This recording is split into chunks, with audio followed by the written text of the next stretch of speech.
Sleeplessly embracing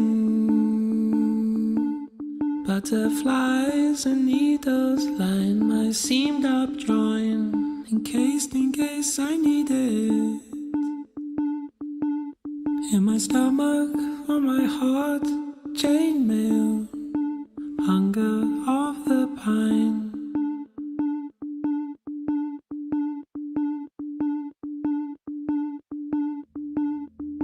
Hunger of the pine.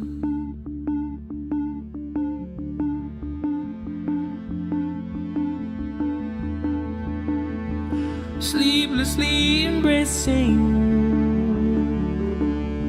your yearning to me, planting more days in the sea, and so you finally use it. Bedding with me, you see at night your heart wears night armor. Hunger of the pine.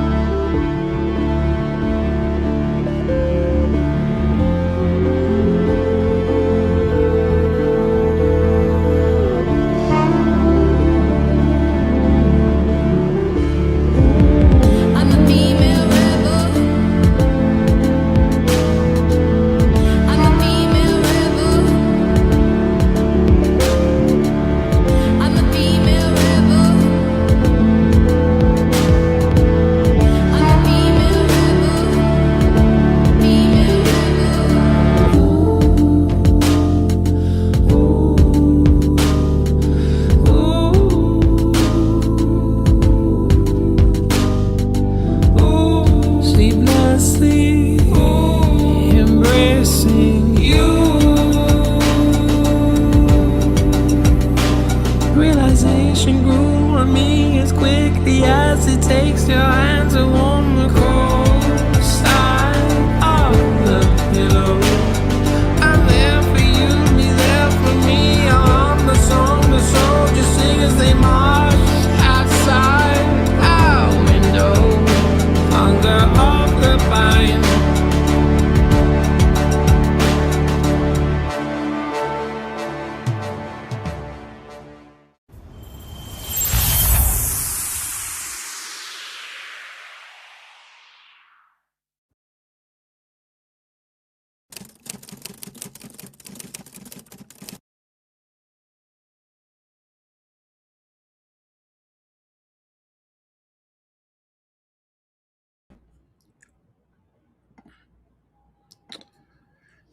And greetings, and welcome to GatherVerse Education Crisis Summit 2026, Day 1.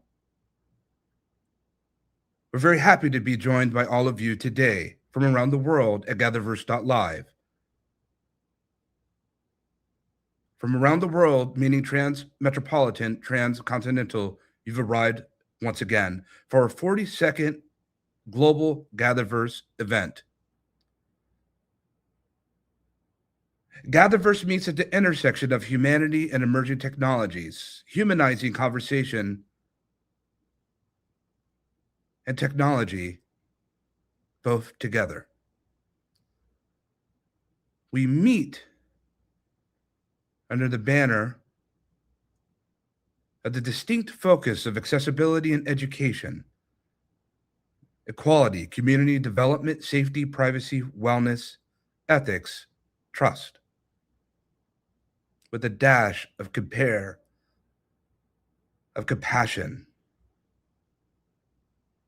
and planetary betterment. There's a lot happening in this world. When it comes to education, which is our clear and present focus, the world has changed. It's not as if misinformation and disinformation didn't exist. But in this stated condition here in March 2026, misinformation and disinformation has never been more persistent and abundant than it is now. There were pockets and silos where this lived. but now it has found itself deeply within the classroom. And this information can speak to us, see us, interact with us, teach us, guide us.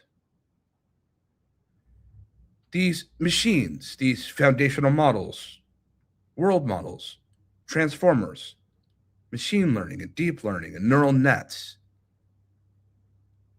they can behave and act as such as a function that reminds you of a human semblance. They meet with us in virtual ecosystems of interaction and communication. They're multi-headed agentic systems. They work, build, while we sleep. We're in a global AI arms race, and the terms and conditions continue to gain steeper as we move forward. Yet, we have an opportunity when it comes to AI and XR at this intersection of education, unlike any we've ever had before. But when it comes to the casualty of the mind, who builds the safeguard and the ramifications and the fortifications that stand to hew the line? Consider this. If we do not teach our youth and adult learning and everyone in between with the human heart, then something else will. This has never been a better time for trustworthy innovation, safeguarded innovation, ethical innovation. Teachers, learners are frightened. They're scared to implement this technology in their classrooms. They have very little and few tools to contend with this very capable technology when it comes to student learning. And many of our teachers are fearful of their own jobs and careers that they've been dedicated to for all their lives.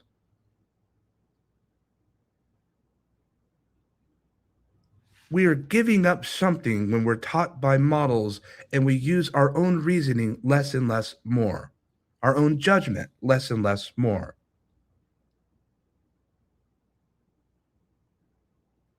This technology, everyone here at GatherVerse, this technology is here to stay, and it's only becoming more capable. It's convincing. What we need now is a discussion, because tomorrow is too late, and action must replace this conversation.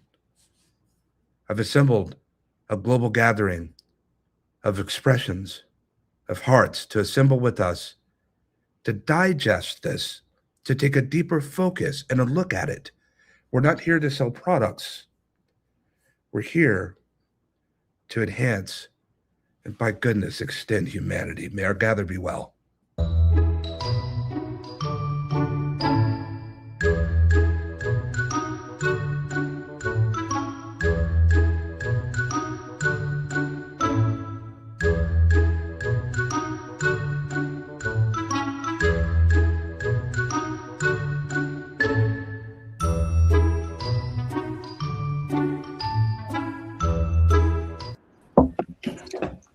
And so we've come once again to the first roundtable discussion here at GatherVerse Education Crisis Summit 2026. Roundtable, I would ask that you please mute your mics until called upon, which you will do swiftly, as we have a lot to unpack and there's a lot of mountain to climb in this little bit of time that we're given together. I'm so happy to see each of you that have come to join us at GatherVerse.live and with all the different people that are with us, whether from our various social streams or at GatherVerse.live proper, where we see there are many of you that have come to join us in this important dialogue and discussion today.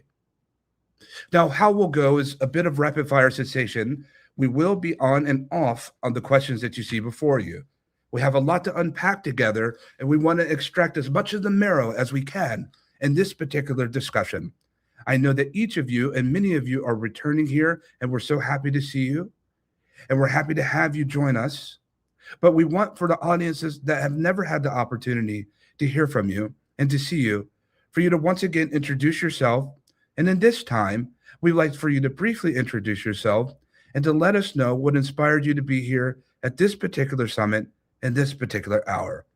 We'll begin with Dr. Ghaffari. We're happy to have you again. Good morning. It's wonderful to be here. My name is Dr. Zakia Ghaffari. I am the CEO and founder of Farm Consult Academy.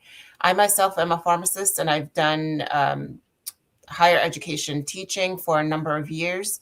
And I also have 3 children of my own, and I have a number of students across the country where we do the lessons online. And I begin to hear from them all the challenges they faced over these past 15 years as far as how education has changed. So I'm very excited to be here and be a part of this discussion. Thank you, Dr. Ghaffari. Welcome. And Beth, welcome. Thank you very much. I'm thrilled to be here. Thank you for having me. My name is Beth Zukowski. I'm a co-founder of AI Between Worlds. I'm a former CTO. The main reason I'm here today is because I do have 3 children. I'm also the daughter of a teacher and the sister of a special needs individual. And so it's interesting to me to hear everyone's perspective and then also see how we can optimize for the future. Thank you, Beth. We're looking forward to your expressions. Christy, welcome.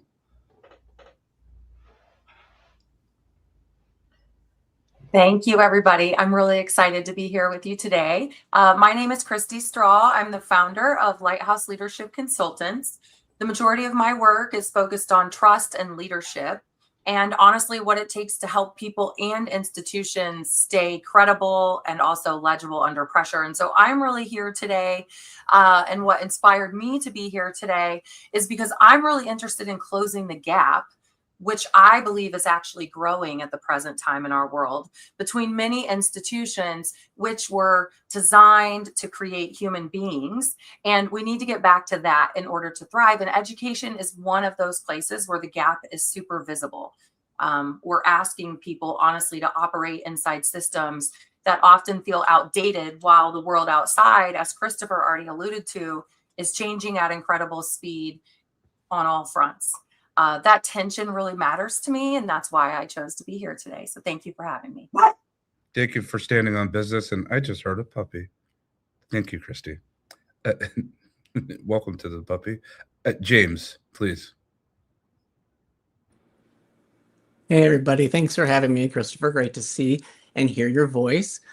So I'm James Welniak, and I'm the Director of Mindfulness and Focus with Cup Advisory. That is cup, that it symbolizes the cup, the self. And I'm working with clients and organizations, teaching them about how to protect focus and attention, especially now with AI. And I'm also the male face of screen addiction, recovery, and prevention. And I'm here today because when I was a young child, I had a learning disability. I have ADD. My partner has ADHD. So we are the couple. And so I'm here as a person that, as when I was younger, I went to a Miss Pacey, and she taught me how to fix my stuttering problem because I was hyperactive and I had a massive stuttering problem. When I get nervous, like I am right now, sometimes the rabbit comes. So I'm here to really represent that male and that person that had a learning disability and some ADHD and ADD. So thank you. Thank you, James. We're happy to see you, and we're happy that there was recovery. Teresa. Hi, Christopher. Thanks for having me. And I really love this topic, the education crisis. I think it's so timely. And yet we could have had it many years ago as well, because we go through this problem that keeps on coming up over and over again, which is learning poverty. I'm going to talk a little bit more about that too. And my background connecting that is I'm the CEO and founder of Make a Difference Now, which is an organization that I founded over 17 years ago that focuses on making sure that children get out of poverty and they get the right access to education that will enable them to rise up out of poverty. But we often see that we're making them go through the same structure of memorization and not really connecting them to what employers need. And I've ran an orphanage for many years. Now I'm working on an LMS with our team to make sure that AI helps youth prepare for the workforce and gives them really hands-on tools and scenarios to make it really relevant to what employers are needing in the workplace. And so I'm excited to talk a little bit more about that and just hear from everybody else. Thank you. Thank you, Teresa, and for the champion work that you find yourself engaged in. Dr. Jane. Hi, how are you? They're always wonderful to have these conversations. So I have a PhD in biomedical sciences. I've taught in 4 different countries, mostly medical nursing school, but I've done K through 12 outreach. And I just, over my career, I go so frustrated about any students who have, ADHD, learning disabilities, the struggles, multilingual. And so after the pandemic was just such a catalyst for realizing the existing disparities. And so now my husband and I founded Med Micro Maps, and we do XR gaming. And so our game Microbe XR is coming out this May for Quest. And we're actually initially, we were for medical students, but we said, it's the teenagers who really need this. And they can learn so fast if they have multimodal and they have choice and autonomy. And so I'm very much promoting ethical AI XR adoption and education, and really focusing on the fact that my daughter's 16 years old. So that teen population, they need help. So thank you for having us. Dr. Jane, thank you for the work that you're doing. It's very apropos coming off the heels of a very powerful women's health summit, and medical education is tantamount, especially when it comes to this discussion that we find ourselves in. Shall we begin, everyone? So we're going to be a little bit unorthodox here and not start with the first question, but I want to be able to pick quite a few brains, and I see that I have a whole assortment to be able to choose from. Christy, we're in a crisis, an education crisis. Where do we go from here? Oh my. Well, I think the first thing is just being real about where we are. Let's call it what it is, right? People are leaving with $200,000 degrees and can't find $35,000 jobs to afford their $700,000 house that's in a third of an acre lot with their 7 roommates. Like, I don't mean to be depressing, but that is actually the state of affairs. And so if we start with the way things are, and we start with the gap between where they are and where we need them to be, we can begin to have the real conversation. And I think so much of that comes from people recognizing that as AI continues to obviously take over the world, let's call it, right? Good, bad, indifferent, whatever. There's lots of great cases. The point is the human behavior and the human being becomes so important, even more so now when most of the humans that are left are going to be relied upon for critical thinking, critical conversations, empathetic listening, empathetic thinking, compassionate leadership, etc. And so if we don't prioritize those skills in school, and we don't, and then we certainly don't prioritize them, and actually we bully them the hell out of corporate America, and we do, there is a big, huge gap in between. And that is the conversation that I'm interested in having. And those are my thoughts on how we start. Thank you, Christy. And we'll return back to you in just a moment. Dr. Ghaffari, Christy just kind of laid out the state of conditions. We know that we find ourselves in an education crisis, if you will, and there's a lot to assort, some would say. But at the same time, how can we fortify and safeguard and deal with this crisis when we all have crises happening individually in our homes and the corporate environment and startup culture and more? How do we make sense of all this to be able to carry such a payload and at the same time address these critically, more, I would say, staunchly urgent situation that we have coming? Because the next generation, they're on their way. In fact, they're here throughout the front door, and there's no slowing down, is there? There certainly is not slowing down. I feel like the last 30 years, we have exponentially speeded up every aspect of living and life. And whether it's optimization, whether it's capitalism, or efficiency in the workplace, everything has gone to top speed levels. Having said that, I think each of us in our own little bubbles have done what we can, especially as parents, especially as educators ourselves or practitioners ourselves. We have tried in our own bubbles to do what we can to help our own communities. And so we need to sit, as you have gathered us here today, Christopher, we need to sit together and put all of our bubbles together and see what makes sense so that we can have something uniform moving forward. What I see now is my own children are going, my oldest one is 18 years old and she will be attending college soon. And so I have gone through the entire roller coaster of it with her, and as well as my younger two.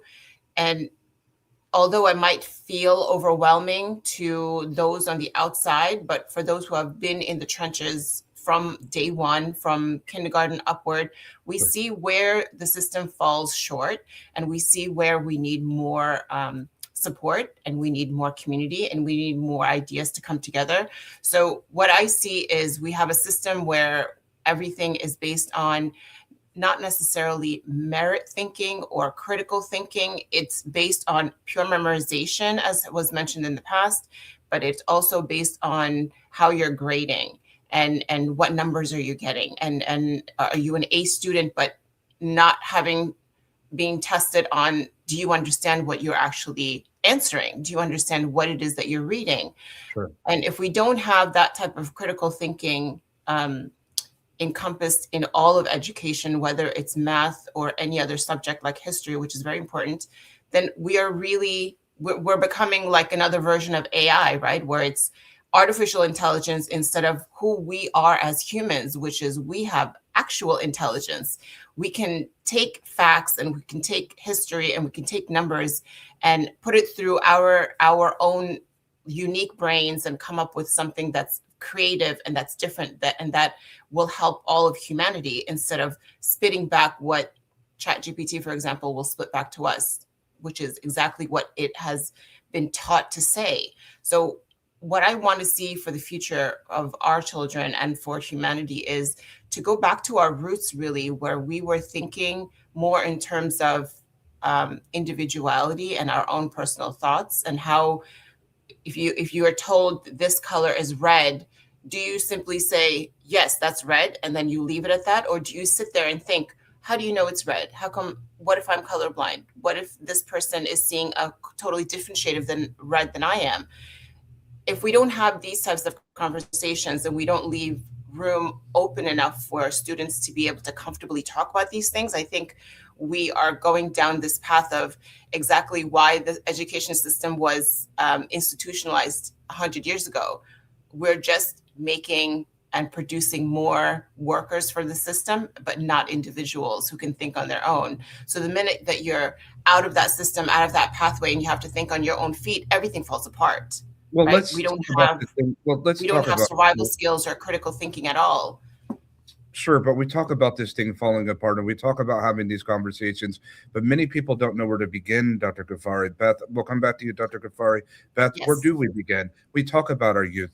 Dr. Ghaffari's daughter, she's getting ready to go to school. Congratulations, Dr. Ghaffari. That's quite an accomplishment for you and your family. But she's getting ready to go in school, and the school that she's going into is a world that we do not know. It's a different world than what we grew up in, and it's a different time than what we know.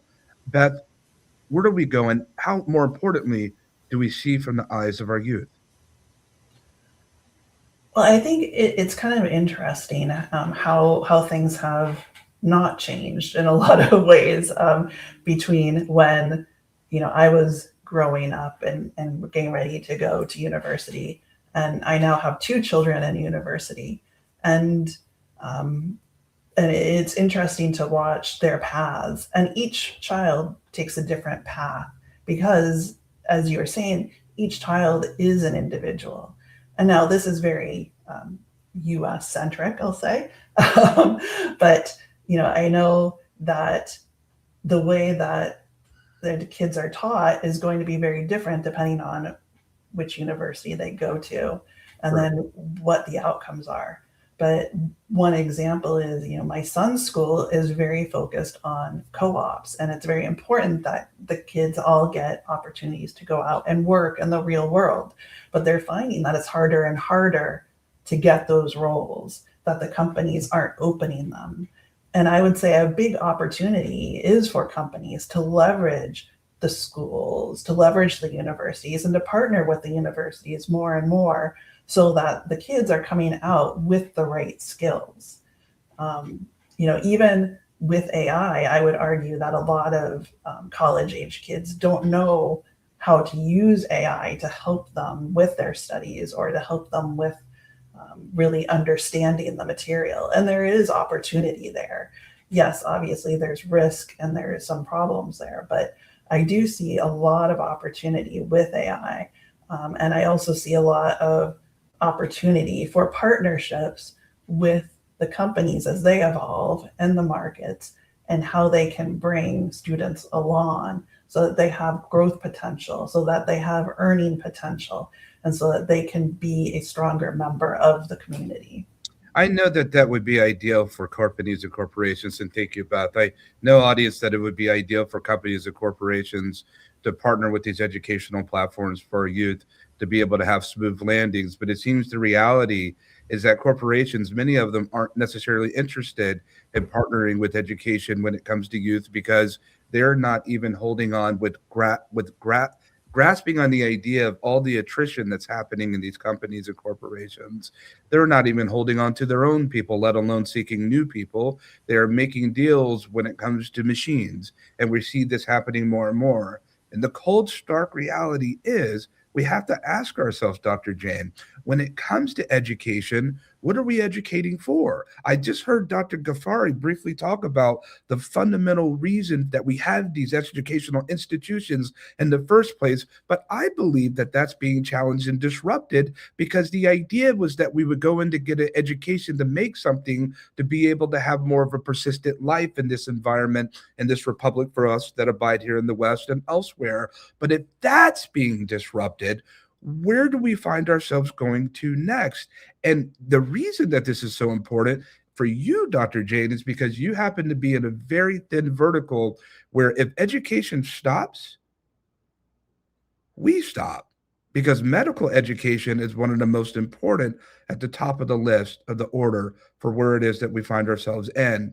And if we're operating under the banner of machine learning, machines will never know the scent of the sea or the feel of the human heart. I find this to be rather troublesome in the vestiges of the medical theater. Dr. Jane, what have you? so much. The core in my experience of being a student, parent, educator, is why. In that, whenever I was in high school, I was a very precocious. I loved science. I knew I wanted to go into teaching. And I'd always ask, why? And my high school teachers hated me because it was all about memorize, test. And then I got into medical education. And to me, I wanted to infuse the stories of the people and the cases. And that's what a majority of my students would get mad whenever I was telling a story. They're like, I just want to know to memorize on the test. Well, what happened in fall of 2020, or I was teaching in fall, there was something new, and there was a new story, and there was a new why, and the students could not handle it. And so that's what, in some ways, yes, we are in a crisis, but I'm happy in a lot of ways, because there is the younger generation, they absorb so much information and they love why. If you give them the purpose and the meaning, and I just want to touch about the understanding about science in our bodies, AI will not, does not, cannot. I'm doing AI training as consulting, and I can stump every single model, because every human is different. Every case is different. The AI is trained on textbooks. It's trained on what the exact, like the typical, the normal. Well, what if you have a patient who's got unusual or an underlying immunodeficiency? AI cannot. And so that's what I love, using technology with a more holistic teaching. I use my hands a lot of being like, this is the body, this is the person, this is their experience. And this is why they're having medical symptomatology or how to lead a better life. And all the models that I've worked with, and we could I go on about the studies that are being done at Harvard for cognition. The AI can never get that subtlety of humanity. So in a lot of ways, I'm happy that we are disrupted. I'm happy that this old system is just inefficient, in that it's causing institutions and educators and parents and doctors and all of us to be like, whoa, wait, this isn't working. We all agree in that. How do we make it better?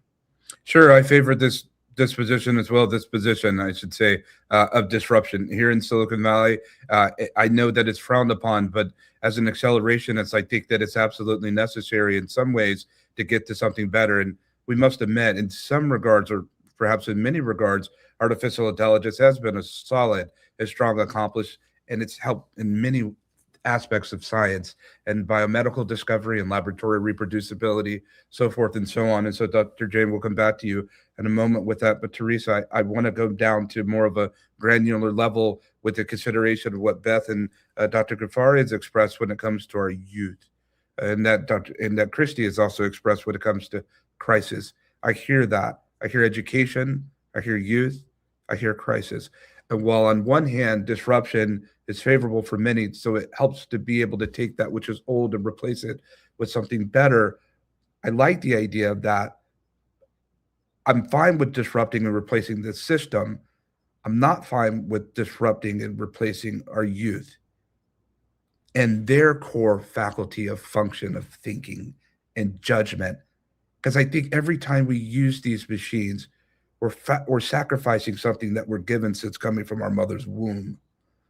Teresa? Yeah, it's forcing us to get to a point where we have to figure out who our voice is again. Because when we rely on AI for communicating for us, we forget who we are sometimes, right? And what our voices are. So when I'm working with youth, I often actually encourage them to utilize AI for efficiency. I say why we're going to embrace it is we want to be as efficient as possible. Now, something that could take hours or a day will now take you minutes. But now what I need you to do is look at it and review the quality of what you have been given and figure out where is your voice in this? What is your voice? So really think about that. And AI enables us to do that too. I think it's fascinating because we can just rely on what is communicated. And I have seen over and over again that our youth tend to do that. And now I'm actually encouraging them and forcing them really to stop and think about where is their voice in this. And it's been a really fascinating exercise. Not only that, but what we've been utilizing AI for is to really learn management skills. Because when you're utilizing AI in the right way and you're giving AI the prompts that are needed, you actually get management skills, which our youth never got before. And I never got growing up. Sure. So how do we utilize it to get management skills, to tell AI exactly what we're looking for, and to bring that authentic voice out? You can do it. The other thing that's great about AI is really trying to get, as we're getting working more and more remotely, we need workers who know how to manage people remotely. And with AI, we can teach management skills. We can figure out how to take a youth who would never know how to manage themselves and teach them how to manage themselves. So what does that mean? That means when you're having someone work maybe in another country, they need to focus on time management. They need to know how to check in with you constantly. Communication is everything. When I have remote workers, I need them daily checking in with me and telling me what they've accomplished that day.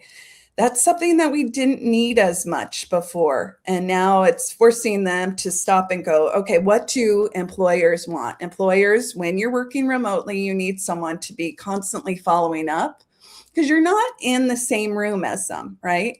So when we teach these skills, they're following up. They're saying, today, this is what I did. This is how I accomplished it. Is there anything else that I can do for you today? You know, just that skill is something that a lot of the youth didn't have, and they're now learning it. We're embracing it as much as possible, but we're doing it in an authentic way. What does that mean, authentic way? How do we define authenticity? Right. Skills.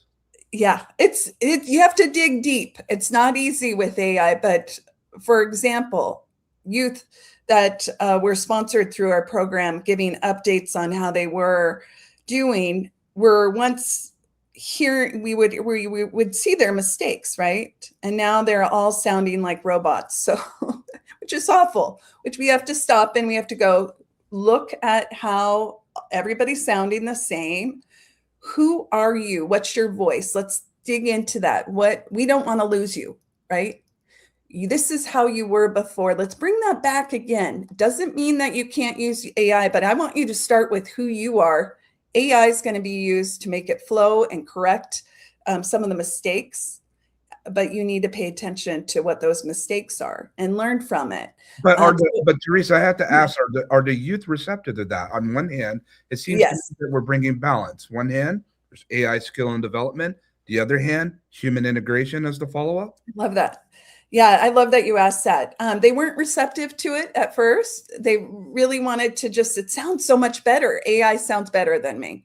But we push back and we push back again. Because I know them, I ran an orphanage, right? And all these youth sounding certain way. And then all of a sudden, 1 year, they're all sounding the same. So it's really taking the time and pushing back and saying, look, you have not completed this yet. We're not giving you your tuition until, I know this sounds terrible, but you're not getting your tuition until you get to your authentic voice. And we know who that is. This is not you. And so there are times where it may be, a chart that they have to do and it's efficient and it's quick. But when it comes to the voice and who they are, we're actually having that programmed in. So they're getting to know AI and learning more about who are they, it's really actually been fascinating and really an amazing experience for them to get in touch with who they are. Because I don't think a lot of youth have had to stop and think about what their voice is and who they are. So it's work. It's pushback. I certainly hope that you're open sourcing this work and making it more transparent to the world, because I would submit to you that, Teresa, you are amongst the few that are pioneers. And this is the reality that we find ourselves in. Think about this for a moment, ladies and gentlemen, here at GatherVerse. Think about that, James. Think about what was just said, that they found a way. They're finding a way. They're fighting for a way at the time where the innovation doesn't stop. It continues to flow. It continues to be more capable.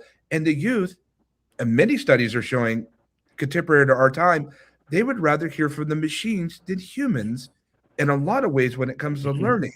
But I sit here and I think about this, James, and this is applicable to you, actually. I sit here and think about what Teresa's saying. The youth have adults that are telling them what to do, but adults are doing the same thing. Adults are sounding the same. They're writing the same things. They're saying the same things. And they have no one that's saying, well, what about you? James? I can give you, a real example here. So I'm sitting in a hotel in Aracaju, Brazil. So my other half is Brazilian, the co-founder. So we're actually meeting with investors for our framework that talks about focus and attention. And so I've been coming here my third time in 2 years since my recovery. And Brazil has been 10 years behind the US. And as an observer, as someone that does not know Portuguese, I have to watch. And I have been watching this decay of a beautiful culture that's here.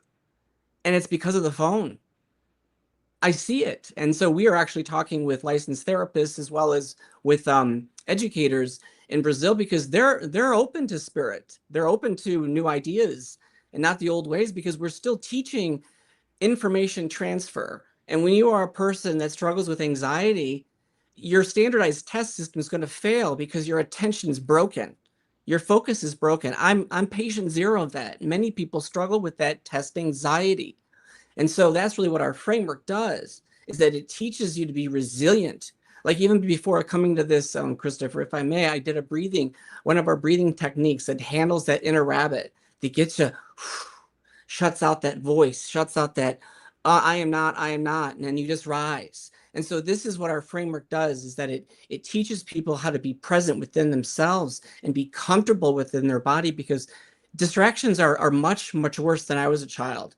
You know, I'll be 53, and my mom knew that I had attention problems, but they didn't want to give me Ritalin.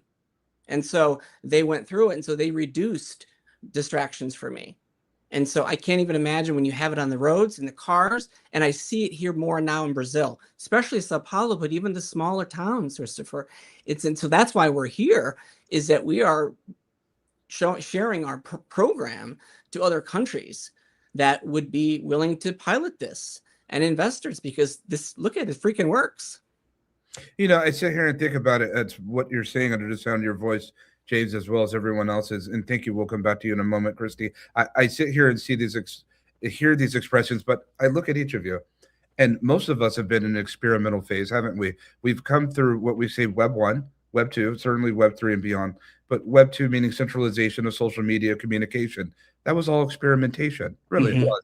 And not necessarily under the banner of conspiracy theory, everyone, as I sit here and look at you, but I sit here and look at the other side of that, and I think about James, who has had dealing with social media addiction. When he showed us this image of him being in the hospital and recovering from that, I want us to consider the magnitude of what it is that we're dealing with, because I'm going back to what Teresa is talking about when she's saying that we're using this technology, and we're using this technology to be able to teach, and it's upskilling, and it has benefits, as Dr. Jane and so forth has expressed. But I sit here and think about this, Christy. I want us to think about this for a moment. On one hand, we've come to find out that social media can be addicting, and it can be too much. Digital presence can be too much. But on the same hand, as soon as we tell our youth and we tell adults, push away from the machine, enjoy life, enjoy Earth as much as you can, we're already going right back to another medium of social communication, to machine communication. And we're right back in front of digital. And it seems to be harder to minimize or to move ourselves away from technology where it's not as persistent in our environments. And as soon as we think we're getting a little bit inching further away, here we are back again, right here, and having to use technology, whether we like it or not, because this is the future of upskilling. This is the way that we interact and we communicate with one another. And Christy, I find this to be concerning. And I'll say this too in the moment, and Dr. Jane will come to you in a little bit, because you're dealing in visual intelligence. And what we interact with the machines now, Christy, is nothing compared with that which is to come. The magnitude and the orders of magnitude, OOTD, of which is to come on how we interact with machines. Right now, we're tapping and we're pressing and we're touching these devices. But what happens when we get inside and we live inside of these devices and these machines? Christy, what say you? I mean, I don't even know if I have a great answer. I mean, that's the truth, right? I don't think anybody on this panel would have a great answer, but here's what I can say. Trust, which my whole business is built around trust. Everything I do is consulting around trust and how to improve it, to close the gap between where we are and where we want to be. Trust has become more fragile, right? Students now have access. I see it. I have 3 kids, right? A senior, a freshman, and a 7th grader.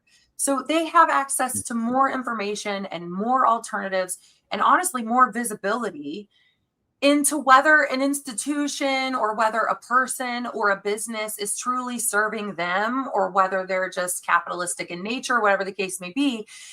And technology hasn't improved trust in any way, especially now that people can, and certainly look in the side door, we might say, of how people really are, and are their actions and what they're putting out in the world really aligning with what they espouse them to be. And Sure. in many cases, frankly, it has exposed problems, right? And also it's exposed where institutions are really slow to adapt or to adopt any sort of a modern future-proof take on the generation that is already here. And by the way, That's right.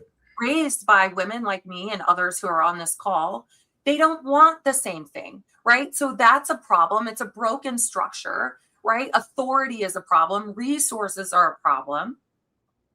And honestly, they're being expected to adapt constantly, manage their behavior, integrate brand new technology. Oh, sorry, it might blow a breath of snow in Charlotte today. So we're going to have a remote learning day. Okay, the kids are like, well, let me get all my. Think about this. This is their everyday life. And by the way, also then communicate in a multimodal fashion, often without the support they need themselves. So frankly, I'm grateful for AI because there's at least some support solutions. But again, we're not integrating AI with how it actually helps us be better humans. That's the problem I aim to fix. Yeah, and I'm so glad to hear. And shout out to the superhero agent, GatherVerse, home of She Summit, and more, and women leadership. We are firm advocates of that. I have a follow-up for you briefly, Christy. I sit here and I think about what you're saying and what's been expressed thus far this year. It is a problem, isn't it, when the majority of these machines are male-made? Let's talk about that for a second. And Therese is using these machines, and I'm using these machines. Dr. Jane, we're all using these machines. It's not as taboo as it once was to admit. We use it every day. Give me that AI. I use you every day, and you use me, don't you? But it does.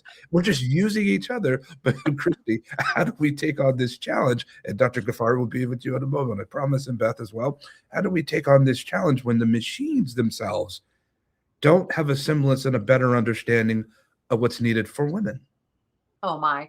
Well, pardon me as I lose half of our audience globally, because I'm going to say what is unpopular. First of all, most systems were not built by women or with women in mind at all. And so there's a natural inherent bias already locked in.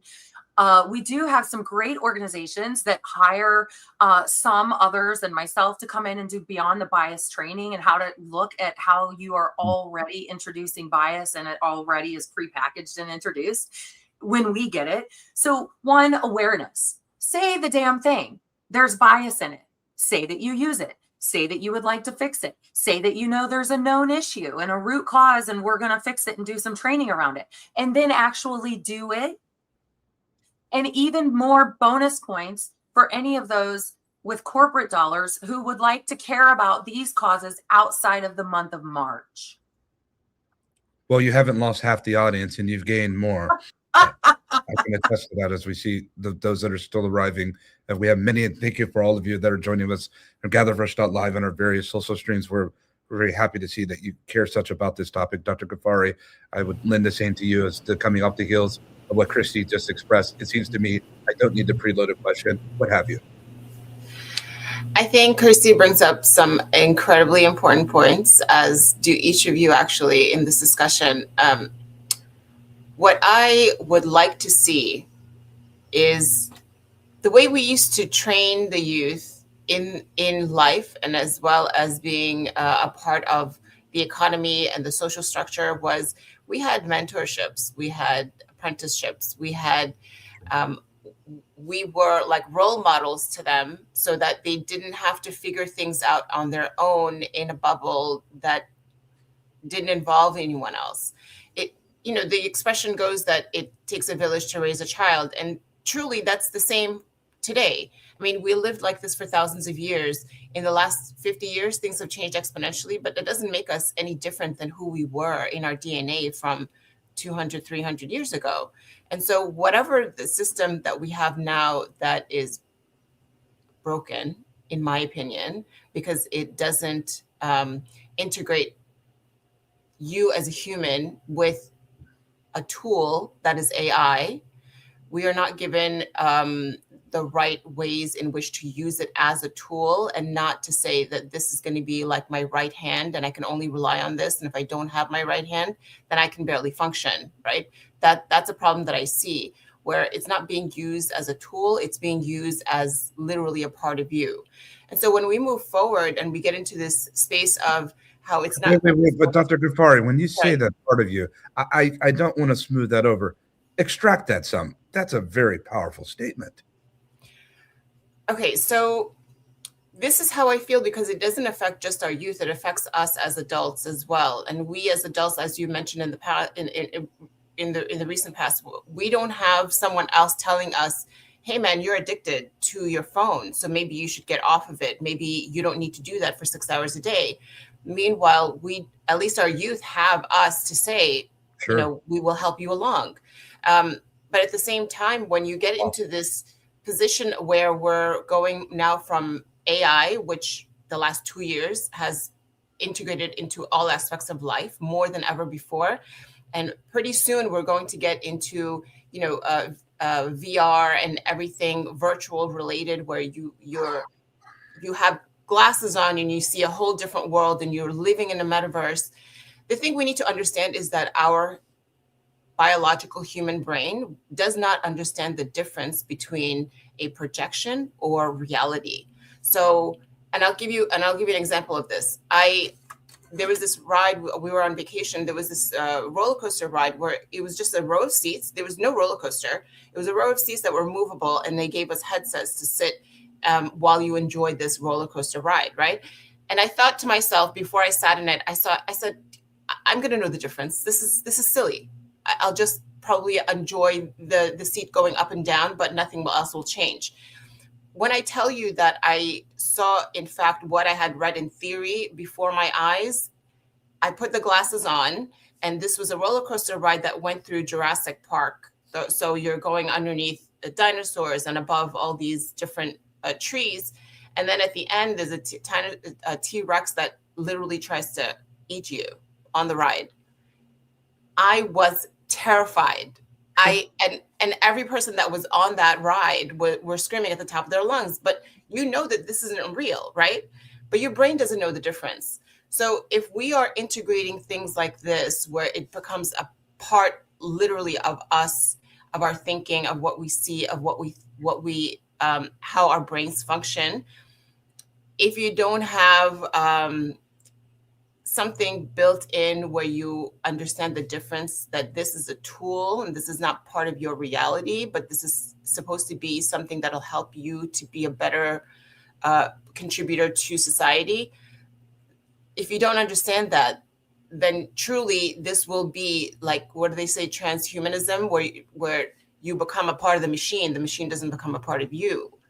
Well, let's take that moment for a second, and thank you, Dr. Ghaffari. We'll be with you in a moment if we can, sparing some minutes, and Beth will be with you in a second. Dr. Jane, we're going to pick this up for a moment because she ventured off into the metaverse, this virtual ecosystem of interaction and communication. You and I both study hyper-realistic immersive simulations. We know how authentic it's real. I know it may seem funny to some of the audience saying, oh, wow, she got scared in Jurassic Park. But I assure you that once the perceptual sciences kick in and the human factor ergonomics start to kick in, the cognitive reception to what it is that we're experiencing, she brings a great point, Dr. Jane. It's you and I see these experiences, we study, we use these tools and technologies, build them every single day. But I hadn't really considered the magnitude based on what Dr. Ghaffari is saying, that these same machines are communicating with us. The experience is that real in Jurassic Park. How much more will it continue to be as these embodiments, if you will, these machines begin to take embodiments in anatomical structures, so forth and so on? What say you briefly on this, Dr. Jane, of what Dr. Ghaffari just said? I'm going to touch on a question of the role of women with the technology, and very much, the ethical and authentic. Ethical and authentic are becoming more forward. And so XR Women, so we are a global community and really leading the way for the AI XR interface.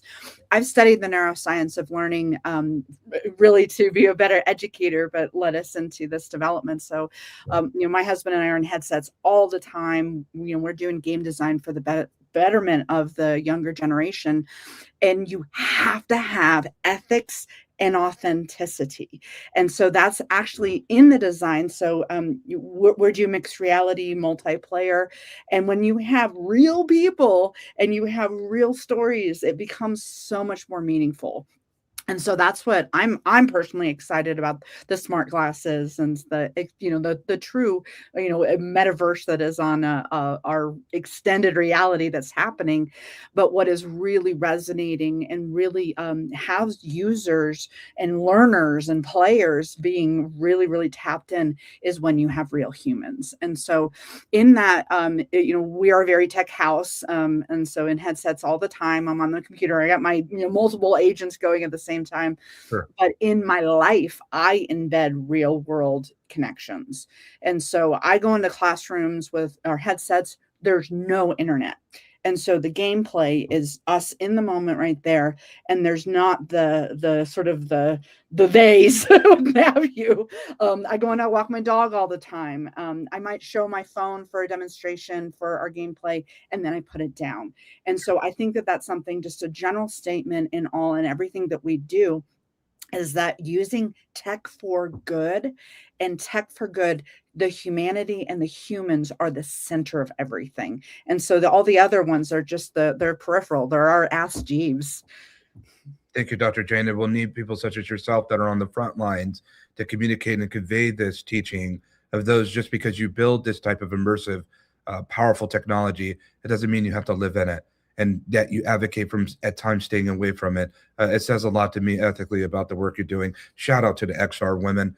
They are huge partners of GatherVerse, and we care for them so much. Beth, I sit here and think about, while we're protecting the youth, as Teresa has expressed, why we're sitting here protecting the youth, and as Christy has expressed, there's not enough trustworthy based tools and compliance standards out there, especially with the regulatory board has lessened in this country. But we won't go into that. We'll stay apolitical for the moment. But briefly, very briefly, Beth, as we wind this roundtable down, and Teresa and James, we're right around the corner with you.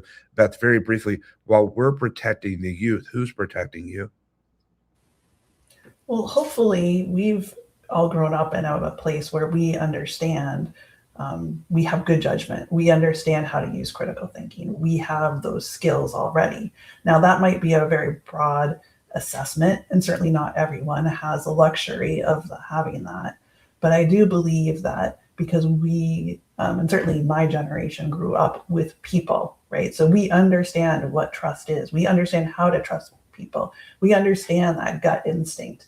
And women even more so, just because we always have to be on our guard, right? So, and so I think, from that perspective, I think we do look at it a little bit differently than, say, our children.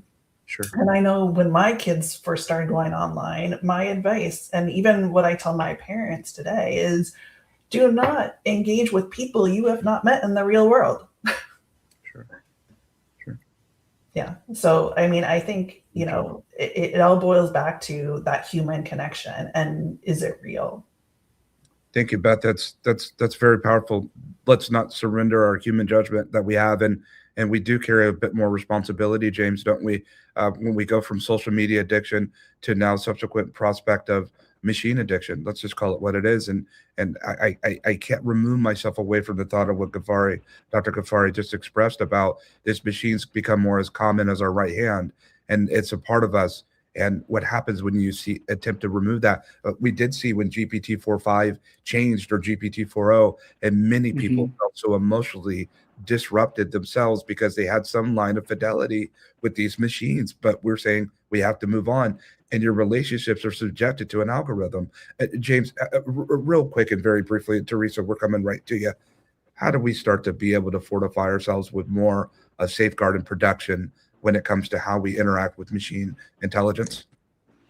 I think if the way that we look at education and the way that we look at screens, I don't call it AI, I just call it screens. We look at education and screens. If we don't protect the mind, support the body, and honor the human spirit, there's no technology in the world is going to save it.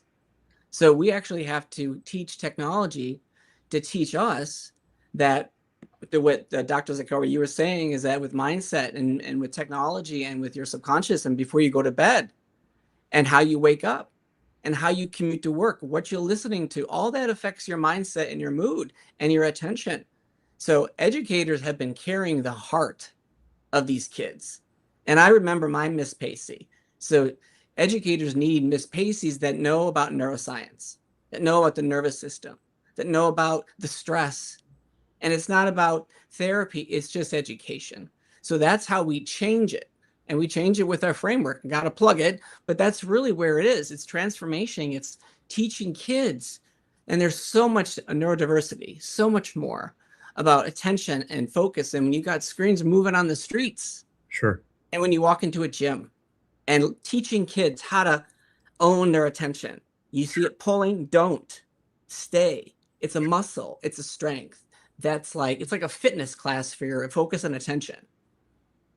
Thank you, James, for sharing that. I think it's really important to re-emphasize that this heart, was in the hospital because of an addiction of social media. Mm-hmm. And I tell you what, and this was at a time where the social media, if you were the humans were communicating, but the walls and the machine and the algorithms weren't. But now we face a situation where it is. Thank you very much, James. And Teresa, lastly, and at the moment before we close this roundtable, we go back to this balance. I find that that's a breakthrough. I know I don't want to diminish. I don't want to minimize what you just said. That you said, hey, we're going to teach you skills. We're going to take the advantages of AI, and we're going to hyper scale and hyper accelerate your understanding. But at the same time, we're going to instill in you, as similar to what Beth said, to be able to start building something within that making sure you keep aligned with human principle, human, if you will, innate, inherited emotion, if you will, and not be so reliant on these machines. Teresa, with all that said, what will you do with this newfound discovery of information, and how will you share this to the world? James actually hit it. He really touched upon what I feel like it should resonate with all of us, and that's educating technology. And we've got to educate technology to do what we need it to do. What that means is how we're integrating AI even into our LMS is taking breaks. It is time to stand up. It's time to take some breathing exercises. You need to take a walk. So we actually integrate that in. We also integrate in delayed gratification. And that is essential right now. We need to, if we keep on going, we can't handle even getting into a book later. Too slow, moving too slow. So we have to educate technology to do what we need it to do to connect with the spirit. I know that sounds strange. Connect with our health again. We can utilize it for good. We just have to take control of the technology. And that's where we go back to education. Educators. This is all about the crisis of education. So let's go back to the root of the problem. Sure. And let's take control of it. Dr. Ghaffari, Beth, Christy, James, Teresa, Dr. Jane, thank you for your time and for your moments. As quick as it comes, as quick as it goes, we'd look to be able to have you once again to join us in future gatherings and summits to come. It's been very enlightening, and it's so indicative of how many people are with us at GatherVerse.live and our various social streams that it was enlightened for them. We thank you so much for the hard work that you're doing. Audience, please follow them on their journey, connect with them. I certainly have, and I feel like I've come out on the other side better for it. Our gather was well. Thank you.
All right. Wow. You know what? That came fast. What's up, everybody? So glad to have you here. Don't you love these days when we have a GatherVerse? It's bringing together like a whole global community to learn and to kind of get in here together. I'm not going to waste a lot of time. I'm Stefan Youngblood. I run the Black AI think tank as well as some other endeavors. And I know a few of you in this room, but we're going to kind of jump right into it and have you do some introductions. And on my screen, we will start with Justine. Would you introduce yourself first? And maybe just take a 90 seconds, 60 seconds. Hi all. Awesome. So, hi there. My name is Justine Clark, and I am an AI guide as well as educator. And I'm here to have a conversation on education and what it requires for us to build, if you will, the right infrastructure for our students. I work with business professionals as well as individuals and also tutor students. And so I'm not here to tell you AI is the future. I'm more here to share that I work with people who are in that future right now. I believe that their perspectives and their experience can contribute a lot to our conversation. And so I'm bringing that as well as my experience and looking forward to our gather. I love it. Thank you so much for being here. I'm excited. Dr. Lola, I'll come to you next. Your microphone. That. There you go. Oh, I'm so sorry. It's okay. All right. So, good morning and thank you for having me. I am Dr. Lola Longe. I have my master's degree in AI and also my PhD in AI.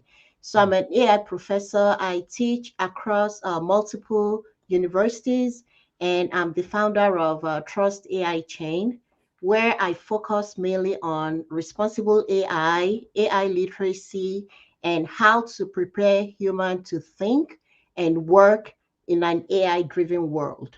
So I'm here to hear other people to impart knowledge and especially making sure we use AI responsibly in education. So thank you. Beautiful. Great to have you.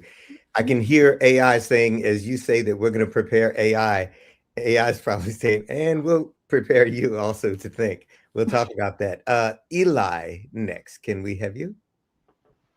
Ellie? It's probably Ellie. Ellie Boshin? Okay. Okay. I feel like I just timed out real fast. Give me 1 second to get myself resettled. This has happened before in a prior GatherVerse. Do you want me to come back to you? Go. Oh, Here we go. So we're just going to play it fresh. Yes, my name is Ellie Boahen. I am a Ghanaian American cyborg anthropologist and technology ethicist. I focus on making sure that we are prepared legally and education-wise for the technology world, starting with older adults in my community and hoping to bring it back to Ghana and the rest of the world. Thank you. I love that. Can't wait to hear about that. Nagawa Lul or Lule? Nago Lule. Yeah. Okay. Thank you. Hi. Yes, I'm Nago Lule, and I'm a consultant at GatherVerse. I'm also an AI educator and a co-founder of AI Between Worlds.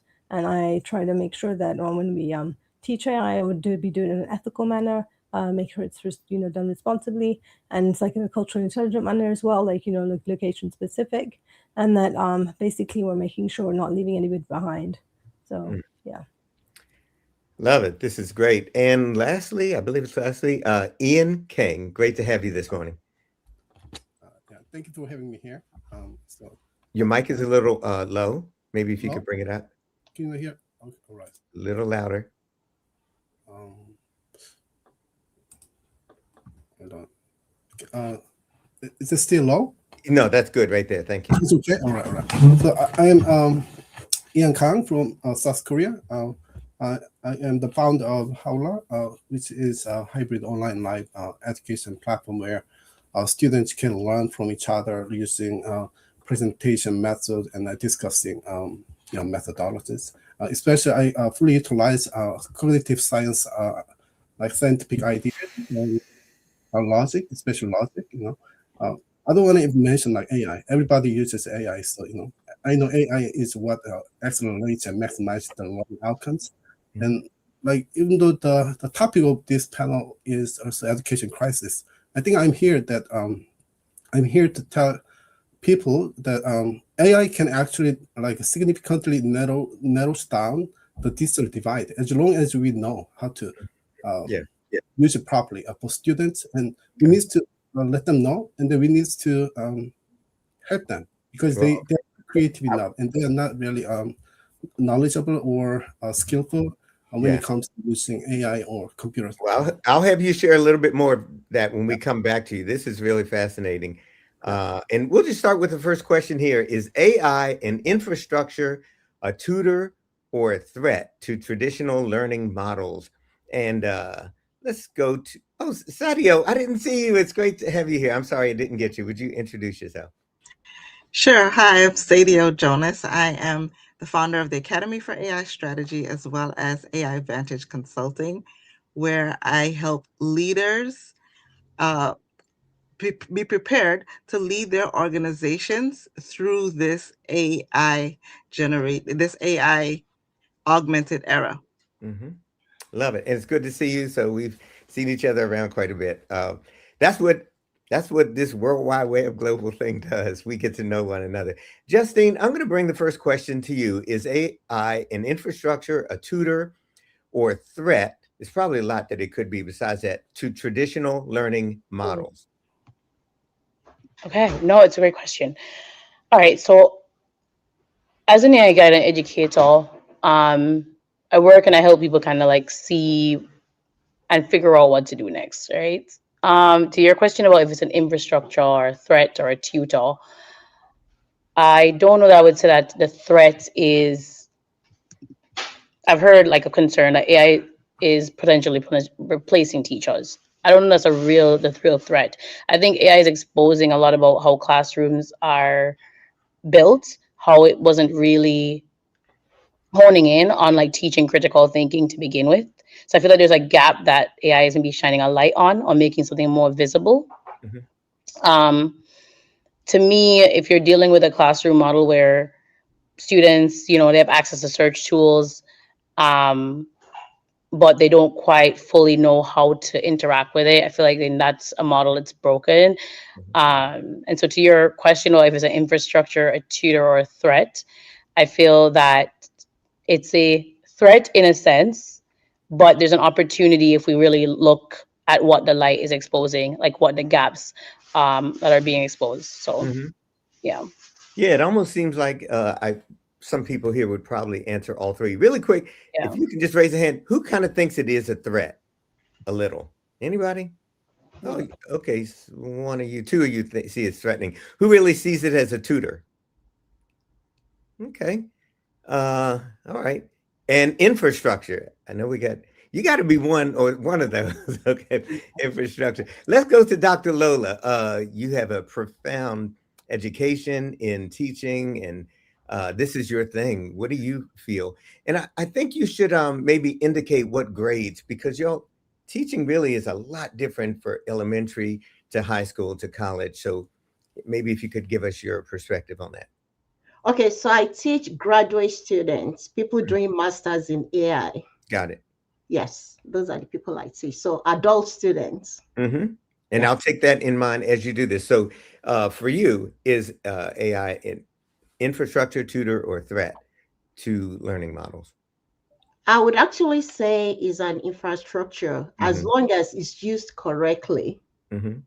Yes, so students need to know how it works, where it fails, and how not to trust it, because it does hallucinate. When we talk about generative AI, which is the most popular, talking about Gemini, ChatGPT, Claude, Perplexity, and the rest of them.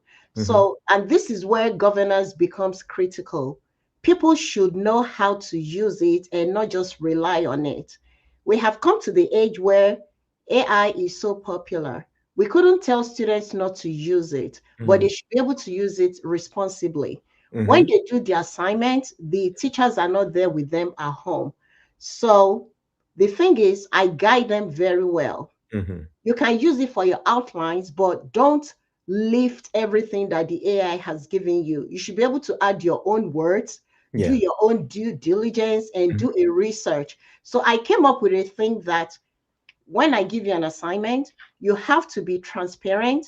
Let me know where you have used an AI tool. Let me know what you have come up with. And I have to see your sources, where you have actually generated your content from and what AI has contributed towards your assignment. So basically, transparency and using it responsibly.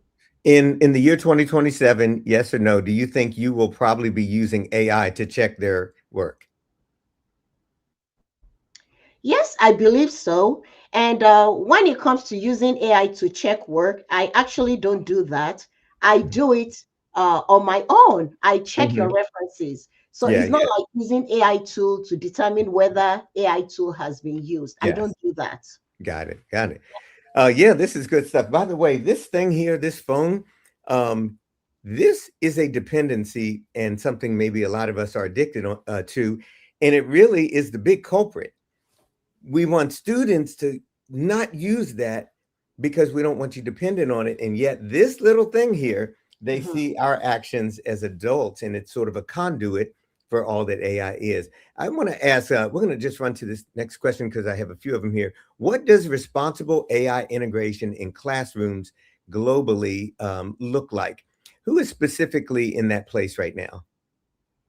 Let me have you go then, Ellie. Thank you. Hi. So to first answer, and a big thing when we talk about AI integration is we have to define AI. Are we talking about generative AI? Are we talking about chatbots? Are we talking about machine learning models, right? We tend to just throw out the word AI and we're not defining it in the context of the conversation. Because if I want to teach a group of students machine learning, I can do that on a piece of paper, walk them through the logic of how we're training machines and things like that. But if I want to teach a student how to critically think with generative AI, I would use the AI model, walk them through as Dr. Longe. Did I get that right? You're fine, Longe. Longe, as Dr. Longe said earlier, you need that critical thinking. You need to know the sources. You need to know where students are using the AI and not using the AI. I don't interact with this as much working with older adults, but I'm on the flip side where I'm trying to explain AI that is already turned on and letting them know where that AI is. For example, Google putting Gemini generative AI summaries at the top of emails, and they're thinking, oh, that's what the person emailed to me, and explaining to them, no, that is an AI, which is a machine that is making a summary. That is not what that person said. So when we're trying to integrate AI into the classroom, it starts with critical thinking, then data, then stats education, then public and persuasive speaking education, and hopefully computer access along the way. Explain cyborg anthropologist and technology ethicist to a 13-year-old. Okay. So have you seen a robot in a television show or something like that, right? Yeah. Think of that robot, right, in your head. How would you describe the robot and let them talk through adjectives that they're thinking about with that robot? And then based off of those adjectives, positive or negative, using some of my prior research, do you see that robot as more of a friend? Would you invite that robot to your house? What about your birthday party? Those questions are talking about cyborg anthropology, understanding your relationship with technology, but also for yourself. Like if you got a robot arm, would you be closer to that robot or closer to your human family? Excellent. All right. Beautiful. That's a great conversation there. Nagawa, I'll have you go next. Tell me what you feel about responsible AI, what it looks like if you start to integrate that into a classroom. And maybe if you also could identify what age you'd be talking about, because I think that means something. Oh, so I don't give like workshops to adults who are learning how to use AI, and basically I tell them like what tools to pick to make sure that you know that the tool you're picking is the one that's as close to being as responsible as possible for the work that you're intending to do. So there'll be like some I like recommend they just stay clear completely, just because I know there's like extractive, they're not like based on human rights. They're not at all like interested in like being ethical or anything like that. So I'll kind of like recommend based on that like this one is a lot better just because your data will tend to be safer there, or you have more ways of controlling your data because we know it's not 100%, and they're just making sure that they have ways of like and then also just teaching them that you don't put in any of your personal information or anybody's personal information, just even if they say that your data is safe, just because you never know. Their policies can change. And from a drop of a hat, one time they're like saying, we don't touch your data. And before you know it, they're saying, we're storing it. And if you want out, you need to kind of like everything will be deleted. So just to be like, safe proactively if it changes. So it's things like that and making sure that like whenever there's a new AI that comes about, making sure like what are they asking in exchange for using it for free? Like how much of your data are you giving up? Because we have to think about what Facebook did before. It's going to be the same thing. They're going to want something from us. So we do not want to become the product inadvertently for using their services. That's good. So yeah. You could also put in there OpenClaw. I know a lot of people had reservations because right away, I can do more stuff for you if you give me more access. I could do more stuff. All of them, y'all, as agents take off right now, it's a give and take. But if you just let me see so-and-so on your hard drive, I will work on your behalf. So I'm gonna just say it. This may be the data part in our sharing could be part of a 2026 conversation that in 2028, we may have given over some of this because it's just the world of agentic AI. That's possible. I don't know, but I'm fighting against it right now. So we'll see. Ian, can you tell us really quick, is that in your wheelhouse right there, integration in the classroom? Ian? Usually I teach students online. So and what ages are they? I mean, all very young. Okay. Like, we probably grade 3 to like even like all the others, like graduate school students. Let me ask you this. I'm going to ask you a specific question then. Yeah. What has gone really wrong in some of your teaching? Because I know we've had great experiences and some of them that's been a struggle. Tell us one of the areas that's been a struggle with you integrating responsible AI in your class. Like struggling part. And the challenge. thing is, I think probably like the human trust. Like they don't really still don't trust like AI data driven information. Oh, that's like good. Even though it could be very correct, but they don't trust it. And like I mean, in many cases, I understand their concern and then their distrust. But the thing is, I have double check and triple check and like cross check even with multiple AI, but they still don't have the strong trust. They still stick to traditional ways. Yeah. So I believe that human touch, human like involvement is necessary, essential. Like even in the future, it doesn't matter how correct it is, how accurate it is. They would still trust human words. But that's what makes humans like human. I love it. I know Chris is all about this. We are pro-human around here. We're pro-technology, but definitely we are pro-people. Okay, somebody who's had it go really well in the classroom. Somebody, Sadio, have you had it? Okay, something that's gone really well for you.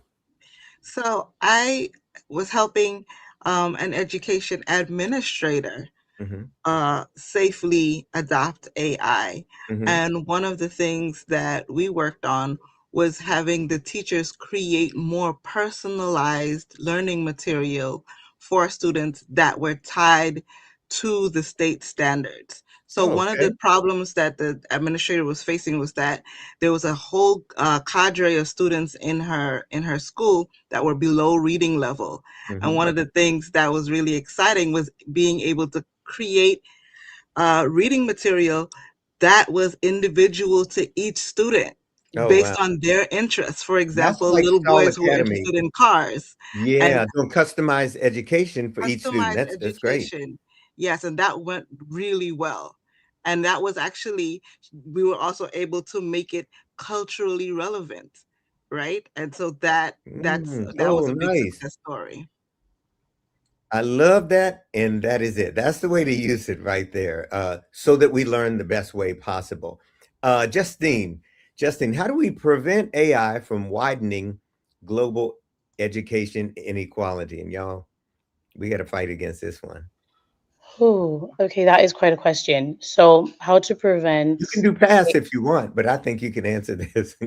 Yeah, no, you're good. We'll come to you, Eli, next. Go ahead. No, you're good. So the question was like how to prevent AI from introducing global inequality. Well, widening it because it's there right now. You know, Right. it's crazy. Okay. Yeah. I was gonna start with that. It's I'm like, brought we're there. more. It has widened the gap since it's been out, since generative. I mean, it's now the knows and the people who don't know. But go ahead. No, absolutely, Stefan. And I'd love to hear more about your work as you're kind of like, fighting for and advocating for the human to remain in the loop. To your question, for me, what comes to mind is it's not just about who lacks the tool, lacks a like tool AI, generative AI tool. It's about who lacks the guidance. So one of the things that we're seeing right now is there may be access to different tools, and actually there's different tiers. There's a free tier, the tiers where you're paid, there's tiers where you pay some more, and along with those different tiers is comes with guidance, comes with education. Various guides are on our call right now and our conversation. And so to me, one of the ways that we can prevent it is that we do need to be very intentional about having guides and creating and building communities alongside learning and growing and working with AI. Like not everyone can kind of access, the private tools or private sessions, but what does it look like to create spaces where everyone can learn AI with others, where they can ask questions and basically not fall through the cracks. So I agree with you that the gap is widening, but I believe the gap is widening because there are those who have guides and there are those who have access to higher models. That's and good. Yeah. Unlimited tokens. Just recently, NVIDIA, the founder of NVIDIA, said his engineers have unlimited tokens. You think about things of that nature, you think about things that can kind of widen gaps. So it's definitely necessary, like in under-resourced regions and even in wealthy countries. It's not just poor one. It's not just less fortunate or poor countries. Like it's happening in wealthy countries, first world, so to speak. Because you definitely have to have something that works through that advantage gap between students. I'll just say this with that. Elon, like a month ago, he had a robot and he said, everybody in the world is going to want this robot. I'm like, no, they're not. You can't say that that's what everybody wants is your robot. That's where everything's coming back to because we're all different. And not everybody can afford that stupid robot. All right. Ellie, sorry, you were going to respond to this one. Yeah, definitely. I think it starts with proliferating technology education, which, it's going to require creative thinking. Like how to teach without internet, how to teach without a computer, how to teach on a single sheet of paper, like I mentioned earlier. But to put it very bluntly and quite frankly, if we gave technology literacy the same backing that we give like English teaching programs globally, we would have more people included in the technology world. I love it. This is coming from somebody who has done teaching and leadership programs in Japan. I have guest lectured on a panel for a school in Malaysia. I have been to Ghana and talked to a school in a place called New York in Kumasi in rural Ghana that about their computer program and how to sustainably keep their computers online through alternative energy sources and what their educational material would look like. But even in parts of the US, there are areas that are just now getting fiber optic internet, just as Justine has said before.